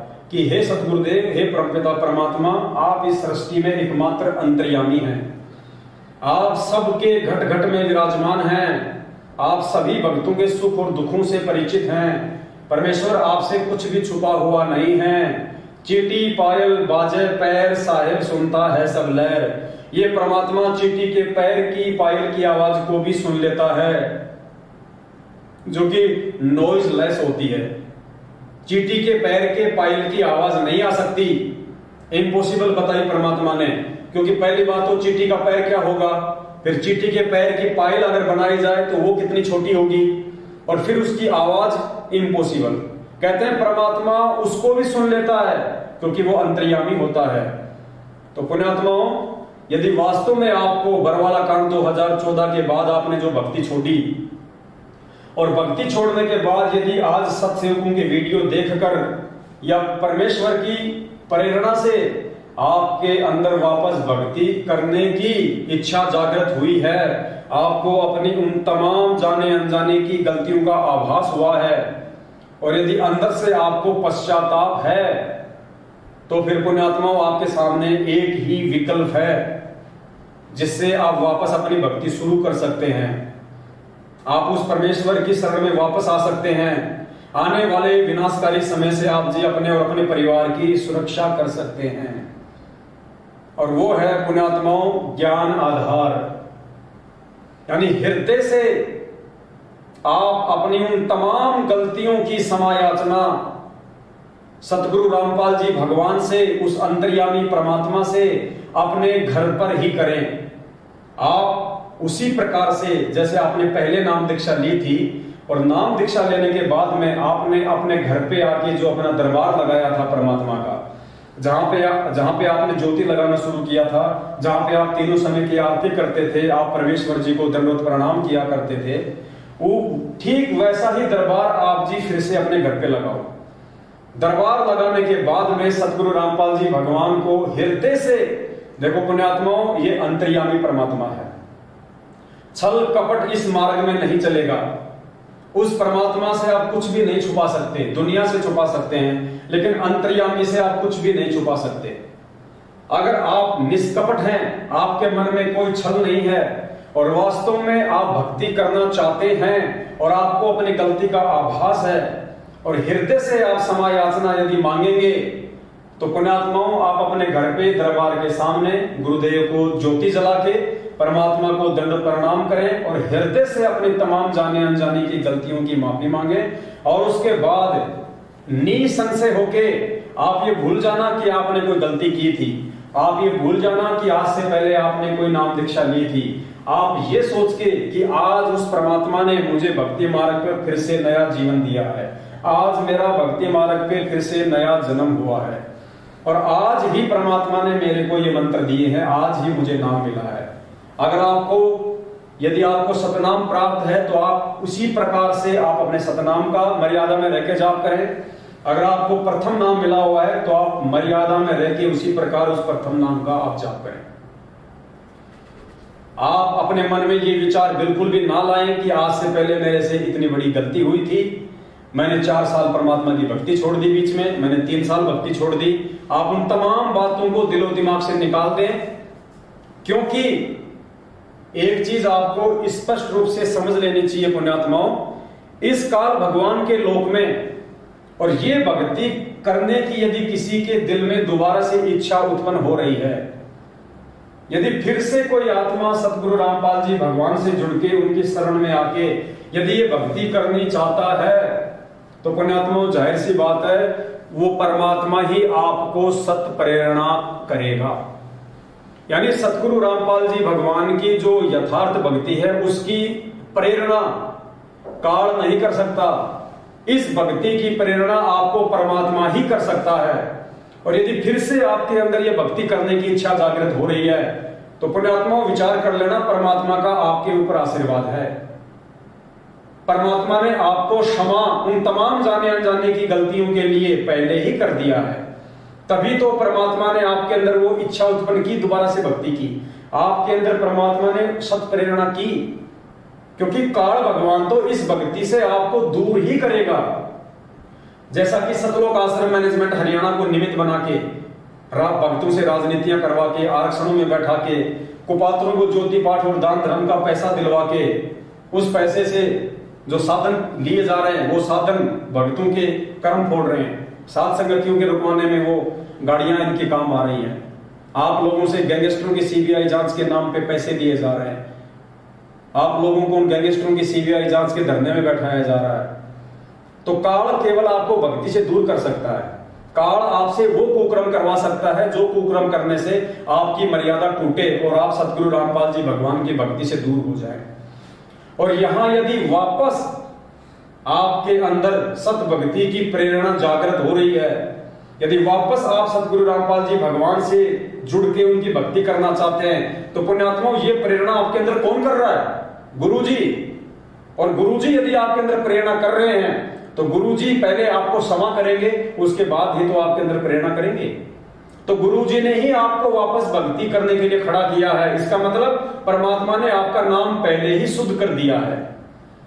ये आपको परमात्मा ने ये समझ लेना एक अंतिम और लास्ट मौका दिया है वापस इस भक्ति से जुड़ के अपने अच्छे कर्म बनाने के लिए, आने वाले विनाशकारी समय से अपना बचाव करने के लिए। तो आपके मन में फिर ये कति शंका नहीं होना चाहिए कि मैं कहां से नाम शुद्ध कराऊं, मैं क्या करूं। आपको किसी फर्जी नामदान केंद्र पे जाने की आवश्यकता नहीं है। आपका घर ही आपका नामदान केंद्र है। आपके दरबार में आपका भगवान बैठा है। आपके भगवान ने, आपके गुरुदेव भगवान ने आपको भक्ति करने की सत प्रेरणा वापस से की है। तो परमात्मा ने तो आपको उसी समय माफ कर दिया, आपका नाम गुरुजी ने शुद्ध कर दिया। अब आपको सिर्फ इतना करना है, अपने घर पे वापस उसी प्रकार से मालिक का जो है दरबार लगाओ। और परमात्मा का दरबार लगाने के बाद हृदय से अपने गुरुदेव से उनका विधान पूरा करते हुए, जब बेटे से गलती हो जाती है तो बेटा अपने बाप से कान पकड़ के गलतियां मांगता है, उठक बैठक निकालता है, मुर्गा बन जाता है अपने बाप के आगे। और सौ बार उनसे माफी मांगता है कि पिताजी, आज के बाद आपका ये बेटा, आपका दास दोबारा से गलती नहीं करेगा, मुझे माफ कर दो। और आज के बाद मैं आपको भक्ति के अनुसार आपने मुझे जो विधि बताई है, जो क्रिया बताई है, मुझे आपने जो 5 यज्ञ बताए हैं, मैं वो सारी भक्ति क्रिया नियम और मर्यादा में रह के मैं करूंगा। और परमात्मा, आप मेरे साथ रहना, आप मुझे सद्बुद्धि देना, आप मुझे साथ संगतियों से जोड़ देना, ताकि मेरे अंदर दोबारा से कुबुद्धि काल पैदा ही ना कर पाए। जब मुझे सत्संगति मिल जाएगी तो मेरे अंदर कुशांति पैदा ही नहीं होगी। मैं आपके भक्ति विरुद्ध कोई कर्म किसी के बहकाव में आके करूंगा ही नहीं। तो इस प्रकार से फिर आप गुरुदेव से हृदय से समायाचना मांग के वापस पुण्यात्माओं भक्ति मार्ग पे लग जाइए और साध संगति से जुड़ जाइए। इससे बढ़ के दूसरा नाम शुद्धिकरण का कोई तरीका नहीं हो सकता। यदि आप फर्जी नामदान केंद्रों पे जाके वापस नाम लेते हैं और सोचते हैं कि मेरा शुद्धिकरण हो गया, तो आप देख सकते हैं थोड़ी देर पहले आपको बताया गया है कि मध्य प्रदेश के धार जिले के नामदान सेवादार जो आप लोगों को नाम दिलवाया करते थे, जो आप लोगों के फार्म भरा करते थे, उन्होंने जो कुकर्म किए, आज देखिए उनके कुकर्मों की सजा। जैसे ही उसकी बैटरी डिस्चार्ज हुई, आज वो अकाल मौत प्राप्त हुआ है ट्रैक्टर और ट्रॉली के एक्सीडेंट में। तो सोचिए, वो लोग तो सबसे बड़े खंडित लोग हैं। आप जिन फर्जी नामदान केंद्रों पे जाके नाम शुद्ध करवाने की सोच रहे हैं, उन फर्जी नामदान केंद्रों पे बैठे हुए लोग तो सबसे ज्यादा खंडित लोग हैं। वो कहां से आपका नाम शुद्ध करवा देंगे? उनको ना तो नामदान केंद्र खोलने के आदेश गुरुजी की तरफ से, ना ही इन लोगों को नाम शुद्धिकरण करवाने के लिए परमात्मा जी ने नियुक्त किया है। और उल्टे आप इनके कुक्रम देखिए, अपनी ही गुरु बहनों के साथ 8-8 दिन तक नामदान केंद्र के ऊपर, जिसको आप भगवान का मंदिर मानते हैं, इतनी पवित्र जगह मानते हैं, उस जगह पे ये बलात्कार कर रहे हैं। और आज से 1.5 साल बाद इनकी अकाल मृत्यु हो रही है। तो पुण्यात्मा, आप किन नामदान केंद्रों पे जाके नाम शुद्धिकरण करवाने की सोच रहे हैं? जब तक ज्ञान आधार नहीं बनाएंगे, परमात्मा आपसे सैकड़ों कोस दूर रहेगा, सैकड़ों कोस। तो पुण्यात्मा, हमने विचार करना पड़ेगा इन सब बातों पे। और अब आपको एक परमात्मा का छोटा सा एक सत्संग सुनाते हैं, जिससे आपको दृढ़ विश्वास हो जाएगा कि वास्तव में वर्तमान में नाम शुद्धिकरण की इस विधि से बढ़ के और दूसरी विधि कोई नहीं है।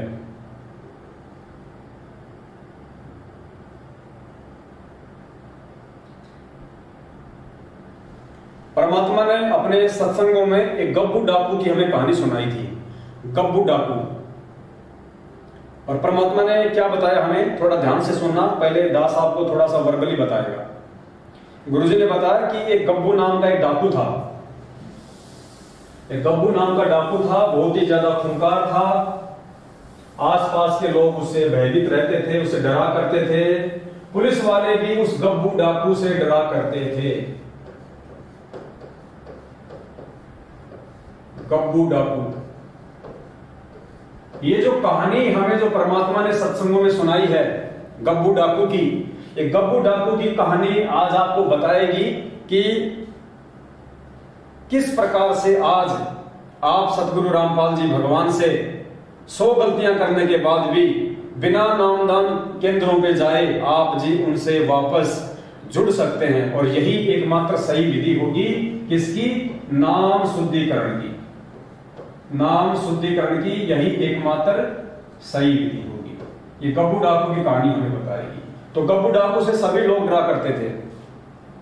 एक दिन गब्बू डाकू को कहीं पे कोई डाका डालना था अपने सभी साथियों के साथ में। तो गब्बू डाकू डाका डालने के लिए जा रहा था। थोड़ा सा समय डाका डालने में शेष था।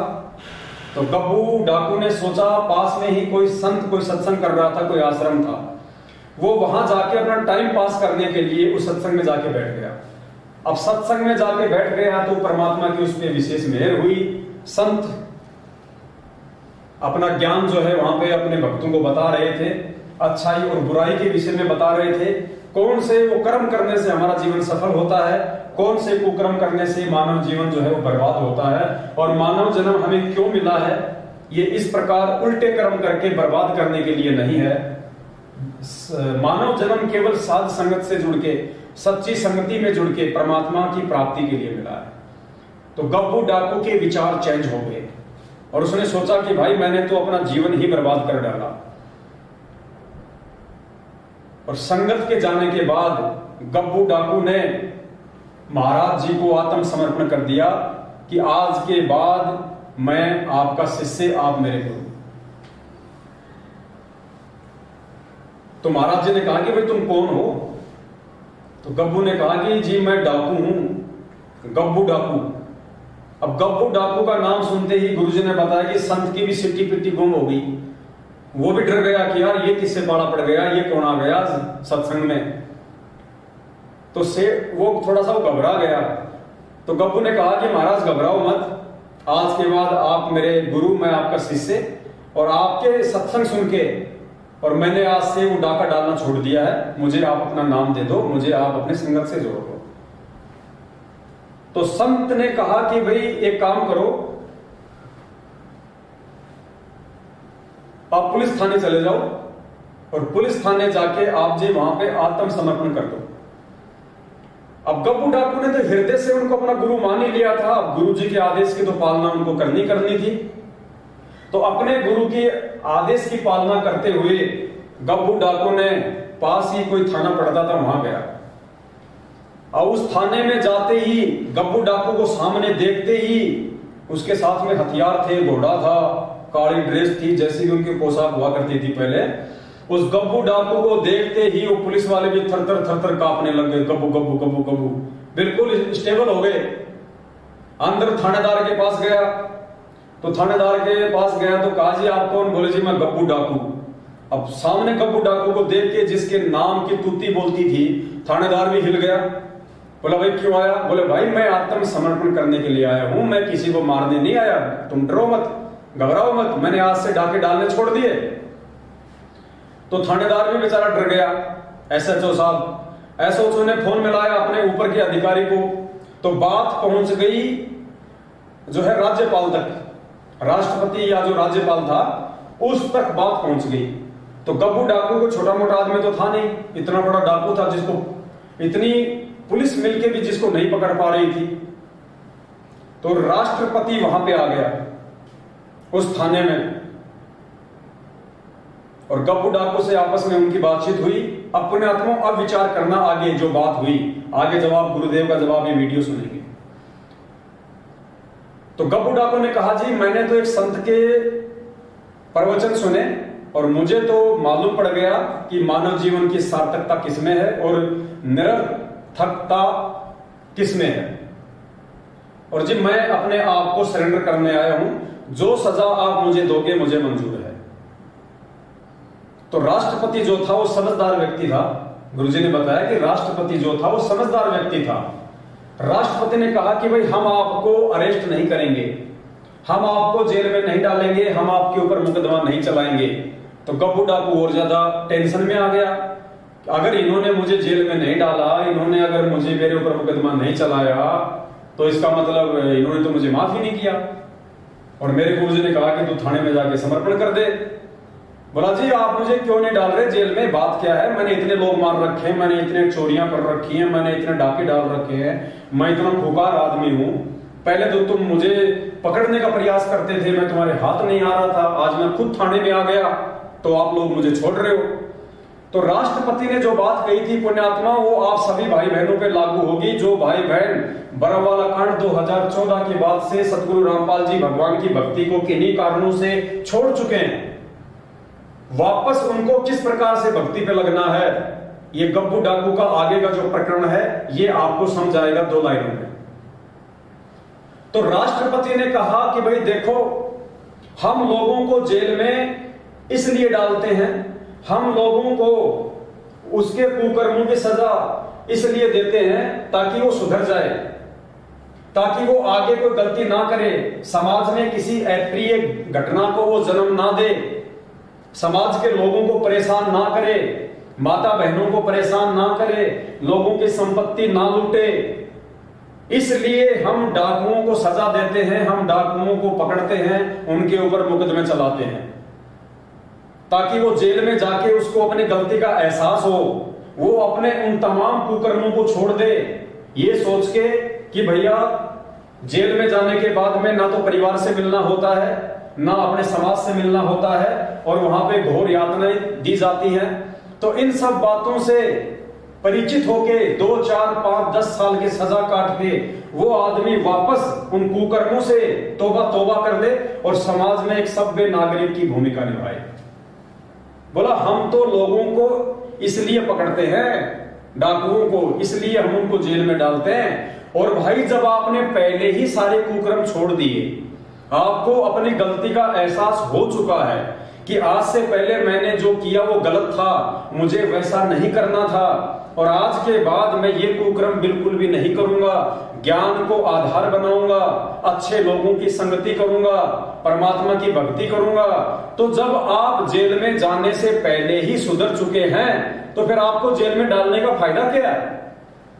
हम तो जेल में इसलिए डालते हैं ताकि लोग जेल जाने के बाद में डर के मारे सुधर जाएं, और तुम जेल जाने से पहले ही तुम सुधर चुके हो, अपनी गलतियां तुमने स्वीकार कर ली है, तुम खुद आत्मसमर्पण करने के लिए अपने आप को और अपने हथियारों को थाने में आ चुके हो। तो भाई हमने तुमको माफ कर दिया, तुम जाओ यहां से, हमने तुमको माफ कर दिया। तो पुण्यात्माओं, अब आप ये कहानी आप सदगुरुदेव जी के मुख कमल से आप सुनिए, उसके बाद फिर आपको इस कहानी का रहस्य आपको समझ में आएगा। अब आप विचार कर सकते हो कि वर्तमान में कितने व्यक्तियों पर गोबंद कांचड़ी चढ़ गई। ऊपर से मनुष्य दिखते हैं लेकिन कर्म मनुष्य के रहे नहीं। उसके लिए सत्संग में आना आवश्यक है। सत्संग में आने से उस प्राणी को अपने कर्मों का ज्ञान होता है। जितने भी आज तक उद्धार हुए हैं वो सत्संग में आने से हुए। कहते हैं एक गप्पू डाकू था, उसका नाम था गप्पू, और वो बहुत प्रसिद्ध हो गया था। अंग्रेजों के समय की बात है। उसने एक दिन डाका डालना था रात्रि के समय, उसका फिक्स टाइम होता था। उस समय नहीं वो किसी की परवाह करता था, अपना वो काम कर ही देता था। तो उसने एक डाका डालने की स्कीम बनाई, अल्टीमेटम दे रखा था कि इस दिन मैं डाका डालूंगा अंबाला में। उसके लिए पुलिस भी बहुत अलर्ट थी, और वो गप्पू डाकू का नाम बहुत ज्यादा था और सभी उससे घबराते थे।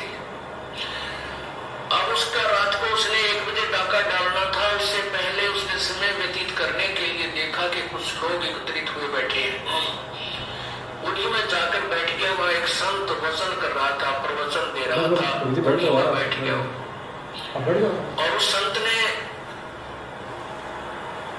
परमात्मा की महिमा का गुणगान किया, अच्छे और बुरे कर्मों का निर्णय दिया। उस डाकू का वह बात समझ में आ गई कि जो ये पाप मैं इकट्ठा कर रहा हूं, ये धन तो यही रह जाएगा, और फिर मृत्यु के उपरांत जो पाप इकट्ठे किए हैं वो साथ चले जाएंगे। उसके बाद कुत्ता बनेगा, उसके कीड़े पड़ेंगे, खाज लगेगी, टांग टूटेगी, गर्मी में पड़ा रहेगा, सर्दी में रहेगा, गधा बनेगा, कोई दवाई औषधि को पूछने वाला नहीं होगा, और जितने भी पाप कमाएगा प्राणी के साथ जाए। मनुष्य जीवन रहते उसका समाधान किया जा सकता है। संतों के पास जाकर अपना कल्याण करवाए और प्रायश्चित करे, और पाप के पैसे को दान पुण्य करके अपना पीछा छुड़वाए। अब वो बात उस गप्पू डाकू के पक्की हृदय में बैठी, क्योंकि पुण्यात्मा अज्ञानवश ही बुरे कर्म करने लग जाती है, और जिस दिन उनको ज्ञान होता है वो शूरवीर होते हैं, उसी दिन त्याग देते हैं सब बुराइयों को और वही परमात्मा को पाया करते हैं। जिन पे एक पीढ़ी ना छूटती हो वो कितने के लिए तोड़ेगा बता। जिस पे एक पीढ़ी नहीं छूटती वो ही नहीं, तो परमात्मा के नाम में जो बाधक है तो वो किसकी भक्ति करेगा? वो तो कमजोर आदमी है, वो पार हो ही नहीं सकता, उसने अपने विकार त्याग नहीं होगा। तो ये होते शूरवीरों के काम। जब ज्ञान समझ में आ जाता तुरंत त्याग देते हैं और अपनी सत कमाई करने लग जाते। तो सत्संग वचन हो लिए तो साधु उसके बाद समझ में आ गई डाकू के। तो उसने अपने साथी जो आने थे समय पर वो सभी आए, अपने गोली बंदूक ले गए, घोड़े गाड़ों पर चढ़ गए। जहां उन्होंने इकट्ठा होना था वो डाकू वहां पहुंच गया गप्पू। उन डाकू अपने साथियों से कहा, भाई आज के बाद गप्पू डाके नहीं मारेगा। और ना ही कोई बुराई करेगा। आज मैंने सत्संग सुन लिया। तो डाकू नाराज हो गए, भाई हमने आज इसमें 1 लाख रुपए का फायदा होना था, ये तो दे दे। तो वो कहने लगा ठीक है भाई, मैं और तुम्हें आज 1 लाख रुपए का जो आगे तुम्हें हो रही है, वो जो मेरी पूंजी है उसमें से दे दो, और बाकी मैं अपने दान पुण्य करूंगा, पीछा छुटवाऊंगा। डाकू वापस चले गए। वो सरदार था, उनका मुखिया था। तो उसने सोचा चल साधु के पास जाता हूं जो सत्संग कर रहा था, धर्मशाला में रुका हुआ था। वो गब्बू डाकू उस संत के पास गया और वहां ग्वाड़ खड़खड़ाया। रात को इस संत को जगाया, कहा प्रभु जी मैंने आपका सत्संग छोड़ा है, मैं आपके चरणों में उपदेश लेना चाहता हूं। संत ने पूछा भाई कौन है, इसी रात ने की इमरजेंसी होगी तेरी, दिन में भी ले सकता था नाम, तो सुबह भी आ सकता था, रात ना आने का क्या मतलब है तेरा, तू कहानी बता। तो वो कहने लगा महाराज जी मैं एक बहुत भयंकर डाकू हूँ, मेरा नाम गब्बू है। मैंने रात में आपका सत्संग सुना और आपके सत्संग सुनकर मैं अपनी दिशा बदलना चाहता हूँ। अब गब्बू नाम सुनते उस संत के भी पिंडी का पल्लाटी कड़ा गया कसाई, सुबह सुबह यूं मनवाने तेरी झाड़ा लेना है और तेरा ही, तो वो भी डर गया। संत बोला भाई एक काम करे बेटा, नाम तो दिखकर तुझे उपदेश तो दे दूंगा, पर भाई तू थाने में जाकर समर्पण कर दे। कहते यहाँ पर पुलिस वाले मेरी भी घीस बंद दे रहे और यहाँ आ जाए मुझे भी तंग करे बेटा। अब साधु की बात का उसके बेसर हो गया, चल ठीक है थाने में चला जाता हूँ। तो गब्बू डाकू थाने में चला गया। अब थाने में थानेदार बैठा, आगे पुलिस वाला खड़ा, वो संतरी खड़ा था थाने का आगे। वो बोले भाई कौन है, किजा है, अंदर नहीं जाना, खड़ा हो गया बाहर। तो बोला भाई मैं गब्बू डाकू हूँ और तेरे थानेदार से मिलने आया हूँ। अब गब्बू डाकू नाम सुनते 2 कदम पर खड़ा, उस संतरी की हाथ का पर ला गया, बंदूक भी हाथ से छूट गई और बंदूक उसने ठा ली कि तेरे को मारना दे बात। और बंदूक दौड़ी गाड़ी का निगाह पेटी एक लो लगो दी, उससे दूर सामने थानेदार बैठा था कमरे में। तो वो भीतर अंदर गया तो बोला कौन तू कैसे आ गया? न बोला जी मैं हूँ गब्बू डाकू। अब गब्बू डाकू कर दो थानेदार का गब्बू डाकू डोक रहे, कुकर आ गया, उसके पीछे आ गई, कसाई छाती पा गए, मारेगा भाई। तो कहने लगा जी, वो थानेदार नहीं बोल पाया, कति घबरा गया, पसीने आ गए। उसने सोचा है भी वो कुर्सी पर उठाकर उस थानेदार के सौखी से कुर्सी पकड़कर बाहर आंगन में बैठ गया, ताकि वो अपनी एकांत में सलाह मशवरा कर लेगा अपने बड़े अफसर थे, मेरे से डरता भी कुछ नहीं कर पा रहा है। तो जब उसने देखा तो शांत होकर बैठ गया गब्बू डाकू, तो थानेदार की मस्सी पड़ गई। तो उसने वायरलेस वगैरह मिला, मनोका गवर्नर तक बात पहुंच गई और कहते चारों तरफ से पुलिस आ गई, गवर्नर भी आ गया।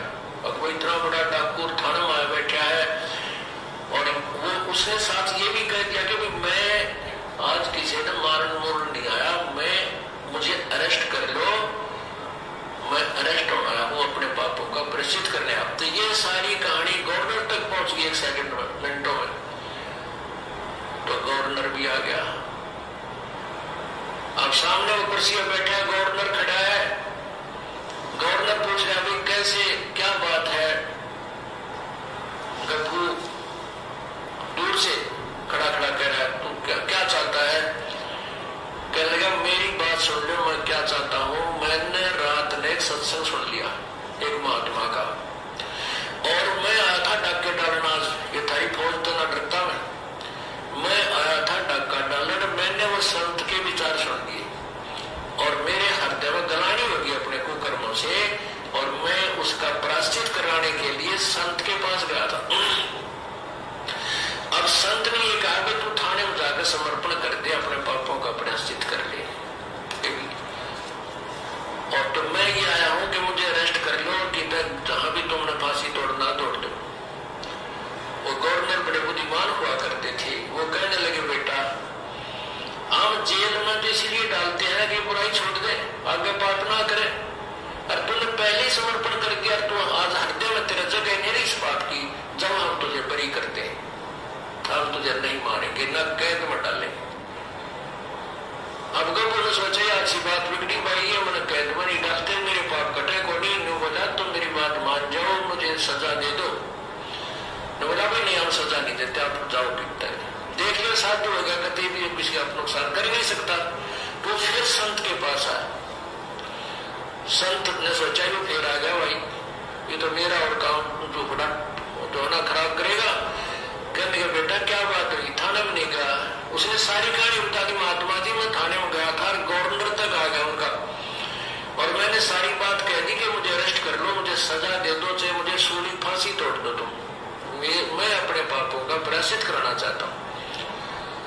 तो उन्होंने मुझे कह दिया बेटा जा तू, अब तुझे कोई सजा नहीं देंगे, तो सजा इसलिए देते हो सुधर जाए, और तो कोई सुधर गया, हम क्या सजा देंगे तुझे, तो वैसे संत बन गया। जब वो साधु की हिम्मत छिपड़ी का, अच्छा बेटा ले नाम ले लेते। तो कहने का भाव ये है पुण्यात्माओं, सत्संग आने से पुण्यात्माओं के शिखर अमल हो जाता है, प्रभाव पड़ जाता है। क्या बताते हैं, सतगुरु के दरबार में जाइयो बारंबारे, वे भूली वस्तु लखा देवे है सतगुरु दातार। तो पुण्यात्माओं, यहाँ पे परमपिता परमात्मा सतगुरु रामपाल जी भगवान ने हमें अपने सत्संगों में जो ये गप्पू डाकू वाली जो कहानी सुनाई है, ये कहानी आज हमारे काम आएगी, और विशेषकर उन सभी परमात्मा की प्यारी आत्माओं के काम आएगी जो परमात्मा की प्यारी आत्माएं 2014 बरवाला कांड में सतलोक आश्रम मैनेजमेंट हरियाणा के कुकर्मों को देखकर, उनकी मनमानी काल प्रेरित हरकतों को देखकर सतगुरु रामपाल जी भगवान में दोष निकालकर भक्ति मार्ग से दूर हो चुकी थी, और आज जिनके अंदर वापस भक्ति करने की प्रेरणा उठ रही है, उन आत्माओं को यह सत्संग आप समझ में आ गया होगा। गवर्नर ने क्या कहा कि हम जेल में इसलिए डालते हैं ताकि तुम बुराइयां ना करो, और तुमने पहले ही बुराइयां त्याग दी, तुम अपने पापों से प्रायश्चित कर लिया, तो तुम्हें जेल में डालने का क्या फायदा है, जाओ हम तुम्हें बरी करते हैं। ठीक इसी प्रकार पुण्यात्माओं, जब आपने अपनी गलती का जो 2014 बरवाला कांड के बाद में आपने सतलोक आश्रम मैनेजमेंट हरियाणा के कुकर्मों से प्रेरित होके मन में दोष पाल लिया था गुरुजी के प्रति, गुरुजी की भक्ति के प्रति, आपने भक्ति छोड़ दी थी, आज जब आपको खुद ही अपनी गलतियों का पश्चाताप हो चुका है, आप उन सब बातों का, वो आपने जो 3, 4, 5, 6 साल का समय आपने जो बर्बाद कर दिया उन काल प्रेरित लोगों के चक्कर में आके, उनके कुकर्मों के आधार से, जब आज आपको उन गलतियों की आपको आज उन गलतियों के कारण आज आपको पछतावा हो रहा है, आपको प्रायश्चित हो रहा है, तो पुण्यात्माओं परमात्मा ने आपको माफ किया, क्योंकि मालिक अंतर्यामी है। परमात्मा ने देख लिया कि ये आत्मा अब वापस भक्ति करना चाहती है, इस आत्मा को अपनी उन गलतियों की ग्लानि हो रही है, इसको अपने कुकर्मों का प्रायश्चित हो रहा है, इसको सही और गलत की पहचान हो गई है कि मैं क्यों भक्ति मार्ग से दूर हुआ था, किन लोगों के कारण मैं भक्ति मार्ग से दूर हुआ था। तो परमात्मा ने आपके उन अंदर के भावों को देखकर, उस अंतर्यामी परमात्मा ने आपको उसी समय माफ कर दिया, और आपके अंदर परमात्मा ने एक सत प्रेरणा जागृत कर दी कि मैं वापस भक्ति शुरू करूं, मैं वापस परमात्मा का दरबार लगाऊं, मैं वापस इस परमेश्वर से मैं जुड़ूं। अब काल आपको फिर से ना फांस ले, क्योंकि काल आपको वापस फांसेगा कब, जब आप उन्हीं फर्जी नामदान केंद्रों पे जाओगे नाम शुद्ध करवाने के लिए, क्योंकि वो फर्जी नामदान के अंदर वही लोग खोल के बैठे हैं जिन लोगों ने आपको बरसों पहले उल्टे काम करके परमात्मा की भक्ति से दूर किया था। तो आप उन काल प्रेरित लोगों के झांसे में वापस ना आ जाओ, आप उन्हीं मनवश लोगों के पास वापस ना चले जाओ। इसलिए परमात्मा ने पहले ही वीडियो बना के आप सभी भाई बहनों तक भिजवा दिए, सात संगतियों के प्रोग्राम आप सभी भाई बहनों को दिखवा दिए, ताकि आप नीर खीर का निवारा कर दे, सत्य से परिचित हो जाए। तो पुण्यात्माओं, आपको परमात्मा ने, जैसे उस गवर्नर ने गप्पू डाकू के भाव देखकर, उसकी आत्म गलानी को देखकर, उसके कुकर्मों से पश्चाताप को देखकर उसको माफ कर दिया, उसको सजा नहीं दी।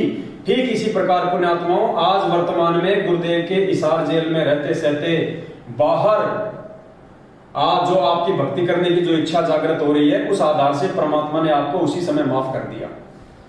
अब सिर्फ और सिर्फ आपको अपने घर पे परमात्मा का दरबार लगा के और आपने ठीक इसी प्रकार अपने वापस भक्ति शुरू करनी है, जो भक्ति आपने शुरुआत में सतगुरु रामपाल जी भगवान से नाम दीक्षा लेके शुरू की थी। और अब आपने विशेष तौर पे ध्यान रखना है, आपको एक हिदायत है परमात्मा की तरफ से, ये आपको एक अंतिम मौका है, आपको एक लास्ट चांस दिया है परमात्मा ने इतने वर्षों के बाद। कहते ना कि एक बॉल पे 2 छक्के और जीवन में 2 मौके हर किसी को नहीं मिलते, किसी भाग्यशाली को ही मिलते हैं। तो ये जीवन में दूसरा मौका, जो आप परमात्मा से दूर हो चुके थे, ये दूसरा मौका आपको उस परमेश्वर ने दिया है और आप तीसरे मौके की उम्मीद ना करना। इसलिए आप जी हृदय से परमात्मा से समायाचना मांग के अपने घर से और वापस परमात्मा की उसी प्रकार से अपनी आराधना शुरू करें, अपनी भक्ति शुरू करें। आप एक साफ शुद्ध पानी की बोतल भर लें, उस बोतल को आप परमात्मा के दरबार में रखें। मार्केट से थोड़ा सा मिश्री का या मखाने का जो है आप जी पाव 100 ग्राम आधा किलो जो है प्रसाद ले आए, उसको भी आप अपने घर में अपने दरबार पे रखें और परमपिता परमात्मा सतगुरु रामपाल जी भगवान से ये अरदास करें, ये विनती करें कि हे परमपिता परमात्मा, आप पूर्ण परमेश्वर हैं, आप अंतर्यामी हैं। परमात्मा आपकी मेहर से, आपकी कृपा दृष्टि से दास ने फिर से भक्ति शुरू की है। परमात्मा अपना आशीर्वाद आप जी अपने दास पे बनाए रखना, आगे से दास ऐसी कोई गलती ना करे। परमात्मा इसके लिए दास को सद्बुद्धि दे, दास को साथ संगति से जोड़ के रखें, अपने सत्सेवक भाई बहनों के संपर्क में रखें, दास को अच्छे कर्म करने के लिए आप जी परमेश्वर प्रेरित करें।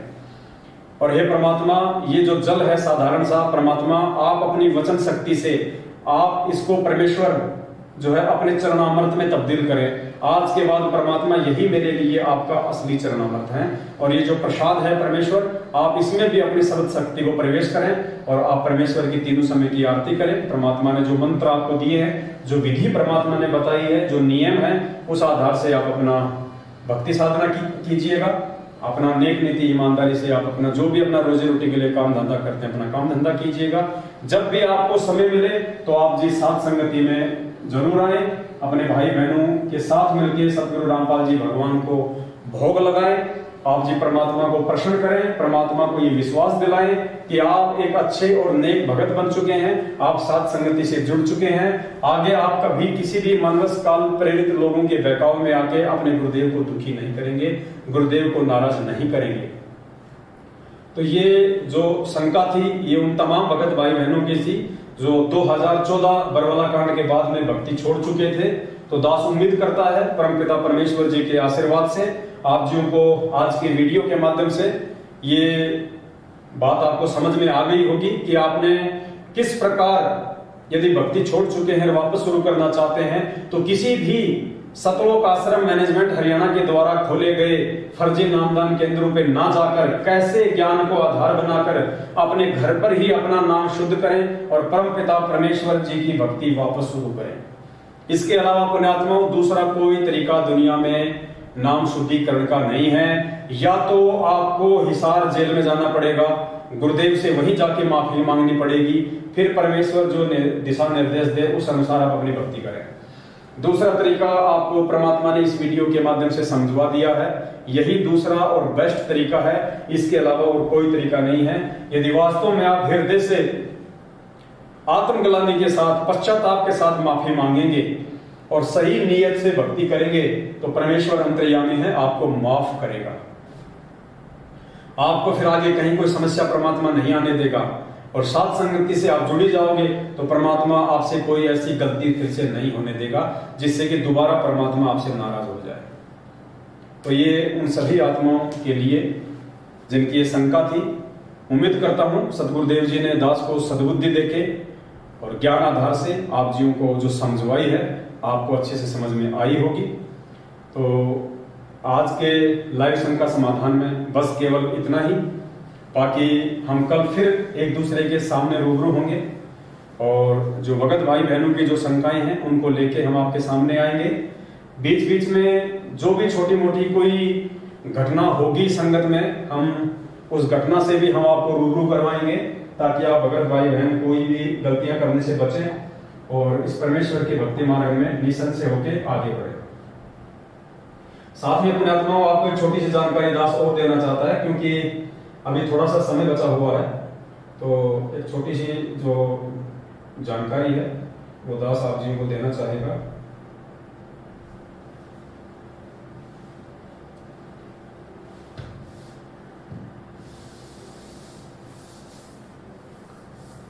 ये पुण्यात्माओं अभी 4-5 दिन पहले की बात है, ज्यादा दिन नहीं हुए हैं इस घटना को। आप जो ये वीडियो देख रहे हैं स्क्रीन के सामने, एक वीडियो है जो आप जी के सामने है।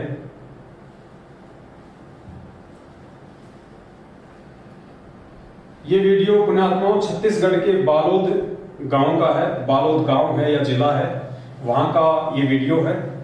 वहां की न्यूज में ये न्यूज आई है। और दास आपको बता दें कि आप किन काल प्रेरित मनवश लोगों की कुसंगति में उलझे हुए हैं, किस प्रकार से आप लोग सतलोक आश्रम मैनेजमेंट हरियाणा की कुसंगति में सहयोग देकर, भेड़ चाल में चलते हुए, अंधे होकर, आंखों पे काली पट्टी बांध के आप इन लोगों का साथ देकर कैसे आप लोग अपनी मौत को न्योता दे रहे हैं, कैसे आप उस परमात्मा को दुखी कर रहे हैं, नाराज कर रहे हैं, ये वीडियो आपको समझाएगा। जिस व्यक्ति ने थाने में जाके, पुलिस स्टेशन में जाके सतलोक आश्रम मैनेजमेंट हरियाणा के द्वारा नियुक्त स्टेट कोऑर्डिनेटर मनीष साहू के ऊपर जो आरोप लगवाए हैं, जो एफआईआर दर्ज करवाई है, वो कोई सत्सेवक नहीं है। सतलोक आश्रम मैनेजमेंट हरियाणा से ही 2020 में इन्होंने नाम दीक्षा ली थी। और 2020 के बाद जब इनको पता चला धीरे धीरे सच्चाई का, और इन्होंने सतलोक आश्रम मैनेजमेंट हरियाणा के फरमानों को मानने से इनकार कर दिया, उनके पीले पर्चों को मानने से इनकार कर दिया कि भाई हम किसी व्यक्ति की कोई बात नहीं मानेंगे। हम जब गुरुदेव से जुड़े थे तो पीले पर्चे देख के नहीं जुड़े, हम ये फर्जी ऑडियो सुन के नहीं जुड़े, हम गुरुदेव का सत्संग सुन के जुड़े थे। और हम गुरुदेव के सत्संगों में कही गई बातों को ही उनका आदेश मानेंगे जब तक गुरुदेव हिसार जेल से बाहर नहीं आ जाते हैं। तो इन सब बातों से दुखी होकर अपने धार्मिक धंधे को बंद होता देखकर कि अगर संगत इसी प्रकार ज्ञान आधार से चलती रही, हमारे नामदान केंद्रों पे आना छोड़ दिया, हमारे फर्जी आश्रमों में आना छोड़ दिया, हमको ज्योति पाठ और दान का पैसा देना छोड़ दिया, तो हमारे तो बच्चे भूखे मर जाएंगे, हम लोग खाएंगे क्या। इन सब बातों से दुखी होकर सतलोक आश्रम मैनेजमेंट हरियाणा की मंडली ने उस भगत के घर पे जाके धरना दे दिया। और उस भगत ने आरोप लगाए हैं, ये न्यूज एंकर आपको बताएगी, थाने में जाके उस भगत ने एफआईआर करवाई है। वो भगत आपको बताएगा अपने मुख से कि किस प्रकार से वहां का जो स्टेट कोऑर्डिनेटर है, उसका नाम क्या, मनीष साहू या क्या है, अभी आप इसमें सुन लेना। छत्तीसगढ़ के स्टेट कोऑर्डिनेटर ने उस भगत की जो बेटी है उसको हम बिस्तर होने के लिए बाध्य किया। हम बिस्तर होने के लिए, अपने साथ में सेक्स करने के लिए उस बहन को उसने बाध्य किया, उसके ऊपर दबाव डाला। क्या कारण था, क्या नहीं कारण था, ज्यादा डिटेल में मैं नहीं गया, लेकिन ये न्यूज हमारे सामने आई है। ये न्यूज आपको कुछ बताएगी, आप जी ध्यान से आप इसको सुनिएगा। छत्तीसगढ़ के बालोद जिला में पीड़ित प्रार्थी ने बताया कि सदगुरु रामपाल महाराज जी के नाम पर प्रशासन के मापदंडों को ठेका दिखाते हुए कुछ लोग अवैध रूप से नामदान केंद्र में दीक्षा लिए पुण्य आत्मा को प्रताड़ित कर रहे हैं। परिवारवाद चलाते हुए आश्रम में पाठ, प्रकाश, ज्योति, आरती और दान के पैसों पर कब्जा बनाए हुए हैं। जबकि संत रामपाल महाराज जी का उद्देश्य है कि भारतीय संविधान के आधार पर ही नामदान केंद्र का संचालन किया जाए, परंतु उनकी बातों की धज्जियां उड़ाते हुए नामदान केंद्र में जमा हुई राशि और ट्रस्ट संबंधित किसी भी प्रकार के दस्तावेज छत्तीसगढ़ शासन को उपलब्ध नहीं कराया गया है। संत रामपाल के शिष्य महिलाओं की इज्जत करते हैं, परंतु राज्य संयोजक दुष्यंत, जिला संयोजक प्रमोद, मनीष एवं उद्धर आदि लोगों द्वारा बदनाम करने की नियत से लज्जा भंग करने की कोशिश की जा रही है। कारण मात्र इतना है कि ब्लॉक सेवादार मनीष जो भगत है उन्होंने आरोप लगाया है कि वहां के जो स्टेट कोऑर्डिनेटर हैं उन्होंने उनकी बेटी की लज्जा भंग करने की कोशिश की, हम बिस्तर होने का आरोप लगाया। इन्हीं के लोग हैं ये, कोई सत्सेवक नहीं है, इन्हीं मैनेजमेंट के लोग हैं जो मैनेजमेंट के कुकर्मों से दुखी होके पुलिस स्टेशन में जाके इनके स्टेट कोऑर्डिनेटर के खिलाफ एफआईआर दर्ज करवा रहे हैं। आगे सुनिए। साहू द्वारा लड़की को हमबिस्तर होने के लिए कहा, बात कही गई थी, बात नहीं मान। दोबारा सुनिए। प्रमोद, मनीष एवं उद्धव आदि लोगों द्वारा बदनाम करने की नियत से लज्जा भंग करने की कोशिश की जा रही है। कारण मात्र इतना है कि ब्लॉक सेवादार मनीष साहू द्वारा लड़की को हमबिस्तर होने के लिए कहा, बात कही गई थी, बात नहीं मानने पर भागी परमेश्वर के इशारे में मीटिंग कर इन्हें बदनाम करते हुए सभी के बीच इनके माँ बाप को बेइज्जत करते हुए अनगर्ल बातें कही गई, जिनकी रिपोर्ट दर्ज बारूद कोतवाली में कराई गई। ये भगत जी हैं जो उस लड़की के पिता हैं।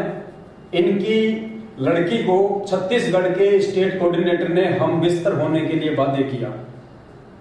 तो ये उस लड़की के पिता हैं, ये भी एक भगत है।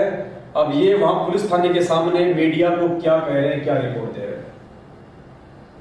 इनके माँ बाप को बेइज्जत करते हुए अनगर्ल बातें कही गई, जिनकी रिपोर्ट दर्ज बारूद कोतवाली में कराई गई। इसलिए तो पहला ऐसा कदम होगा जब कोई पीड़िता ने हमारे जो जिला, प्रदेश और ब्लॉक और अन्य जो प्रमुख कार्यकर्ता हैं उनके खिलाफ में इनके जो कर्म हैं इनको प्रकाश में लाने के लिए हिम्मत जुटाई है आगे थाने में रिपोर्ट करने के लिए। ये तो बहुत अच्छी बात है।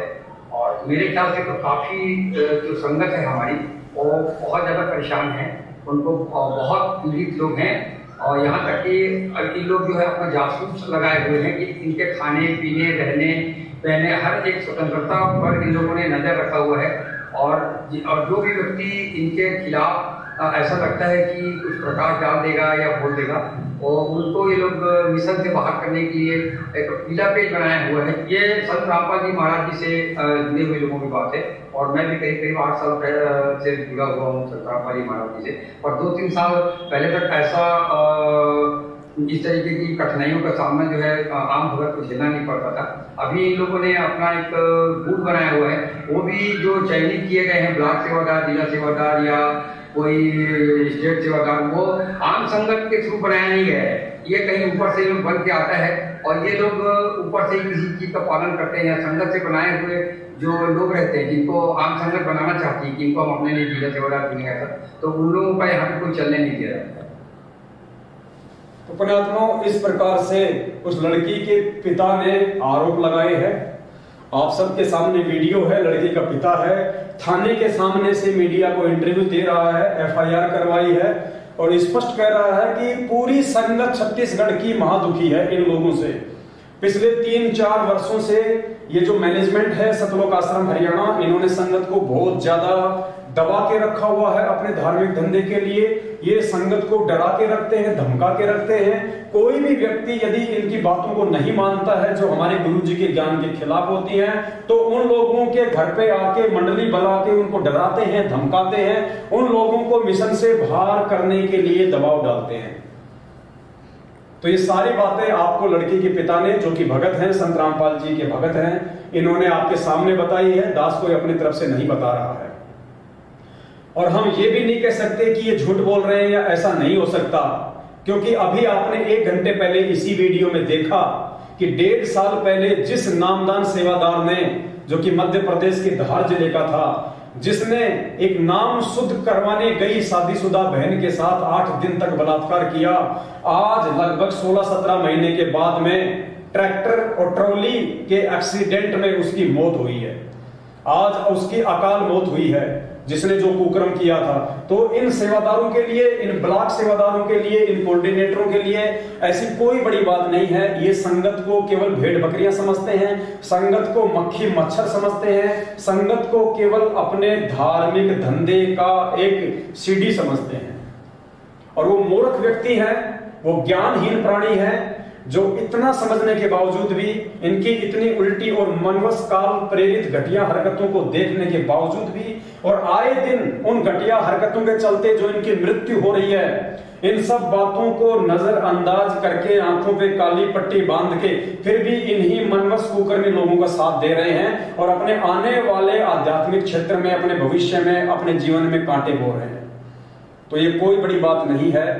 लेकिन समझदार वो होगा, अच्छी आत्मा वो होगी, सदगुरु रामपाल जी भगवान का कृपा पात्र भगत वो होगा जो समय रहते इन सभी ज्ञान विरुद्ध घटिया हरकतों से शिक्षा लेते हुए संभल जाएगा।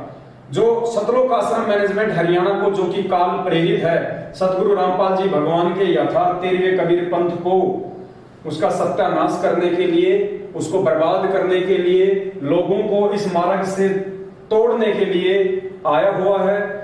अच्छी आत्मा वो होगी जो समय रहते सात संगत से जुड़ जाएगी, सत्सेवकों के वीडियो देख के नीर खीर का निबेरा कर लेगी और इस बात को अच्छे से जान लेगी कि यदि आज आपका भला हो सकता है, यदि आज आप निसंशय होकर भक्ति कर सकते हैं, सदगुरु रामपाल जी भगवान के सही मानने में आप उनकी शरणागत हो सकते हैं, आप अपने आप को एक अच्छा सुयोग्य भगत कह सकते हैं, तो सिर्फ और सिर्फ सात संगति से जुड़ के ही ऐसा संभव है, दूसरा उसका कोई तरीका नहीं है। तो पुण्यात्माओं, इस प्रकार की घटनाएं आपकी आंखों के सामने घटित हो रही हैं। खुद जो पीड़ित परिवार है, जो भगत है, आपके स्टेट कोऑर्डिनेटर के खिलाफ, आपके जिला कोऑर्डिनेटर के खिलाफ, आपके ब्लॉक सेवादारों के खिलाफ सरेआम थानों में जाके दुखी होके, तंग होके जो शिकायतें दर्ज करवा रहे हैं, और उसके बावजूद आप अपनी आंखों से ऐसी मनवस घटिया हरकतों को देखकर भी यदि आंख नहीं खोलते, नहीं जागते हैं, तो पुण्यात्माओं, आने वाले समय में महाभारत के भीष्म, कर्ण और द्रोणाचार्य की तरह वो हाल उन सभी भगत भाई बहनों का होगा जो आज सारी घटनाओं को अपनी आंखों से देखते हुए भी अपनी आंख बंद करके बैठे हुए हैं कबूतर की तरह। तो आज के लाइव संघ समाधान में केवल इतना ही, और आज के इस वीडियो के लिए हम सभी भगत भाई बहन परमपिता परमात्मा सदगुरु रामपाल जी भगवान का कोटि कोटि दंडवत धन्यवाद करते हैं। परमात्मा फिर से हमें एक मौका दे भाई बहनों के बीच में आने का, साथ संगति का, लाइव संघ का समाधान का। तो आज के वीडियो में केवल इतना ही, और बाकी बातों के लिए फिर परमात्मा हमें कल फिर से एक मौका देंगे, एक समय देंगे, सभी भगत भाई बहन आपस में मिलके, और हम इस विषय पे चर्चा करेंगे ताकि हम गुरुदेव के हिसार जेल से बाहर आने तक कोई भी गलती ना करें, और वो गलतियां करके हम किसी भी समस्या को, किसी भी घटना को न्योता ना दें, किसी भी घटना को आमंत्रित ना करें। हम परमेश्वर को भी प्रसन्न करें, हम मर्यादा में रह के अपनी भक्ति भी करें, जिससे हमारा भी आत्म उद्धार हो और हमारे गुरुदेव भी हमसे जो है प्रसन्न हो। तो आज के लाइव संघ समाधान में केवल इतना ही। जाते जाते आप सभी भगत भाई बहन वीडियो को ज्यादा से ज्यादा शेयर कर दें, और इस वीडियो को आप जी इस फेसबुक के पेज से डाउनलोड करके आप भगत भाई बहनों ने जितने भी यूट्यूब चैनल बना रखे हैं उन सभी यूट्यूब चैनलों पे डाल के आगे से आगे उस वीडियो को शेयर करें। सत साहिब बंदी छोड़ सतगुरु रामपाल जी भगवान की जय हो। सत साहिब।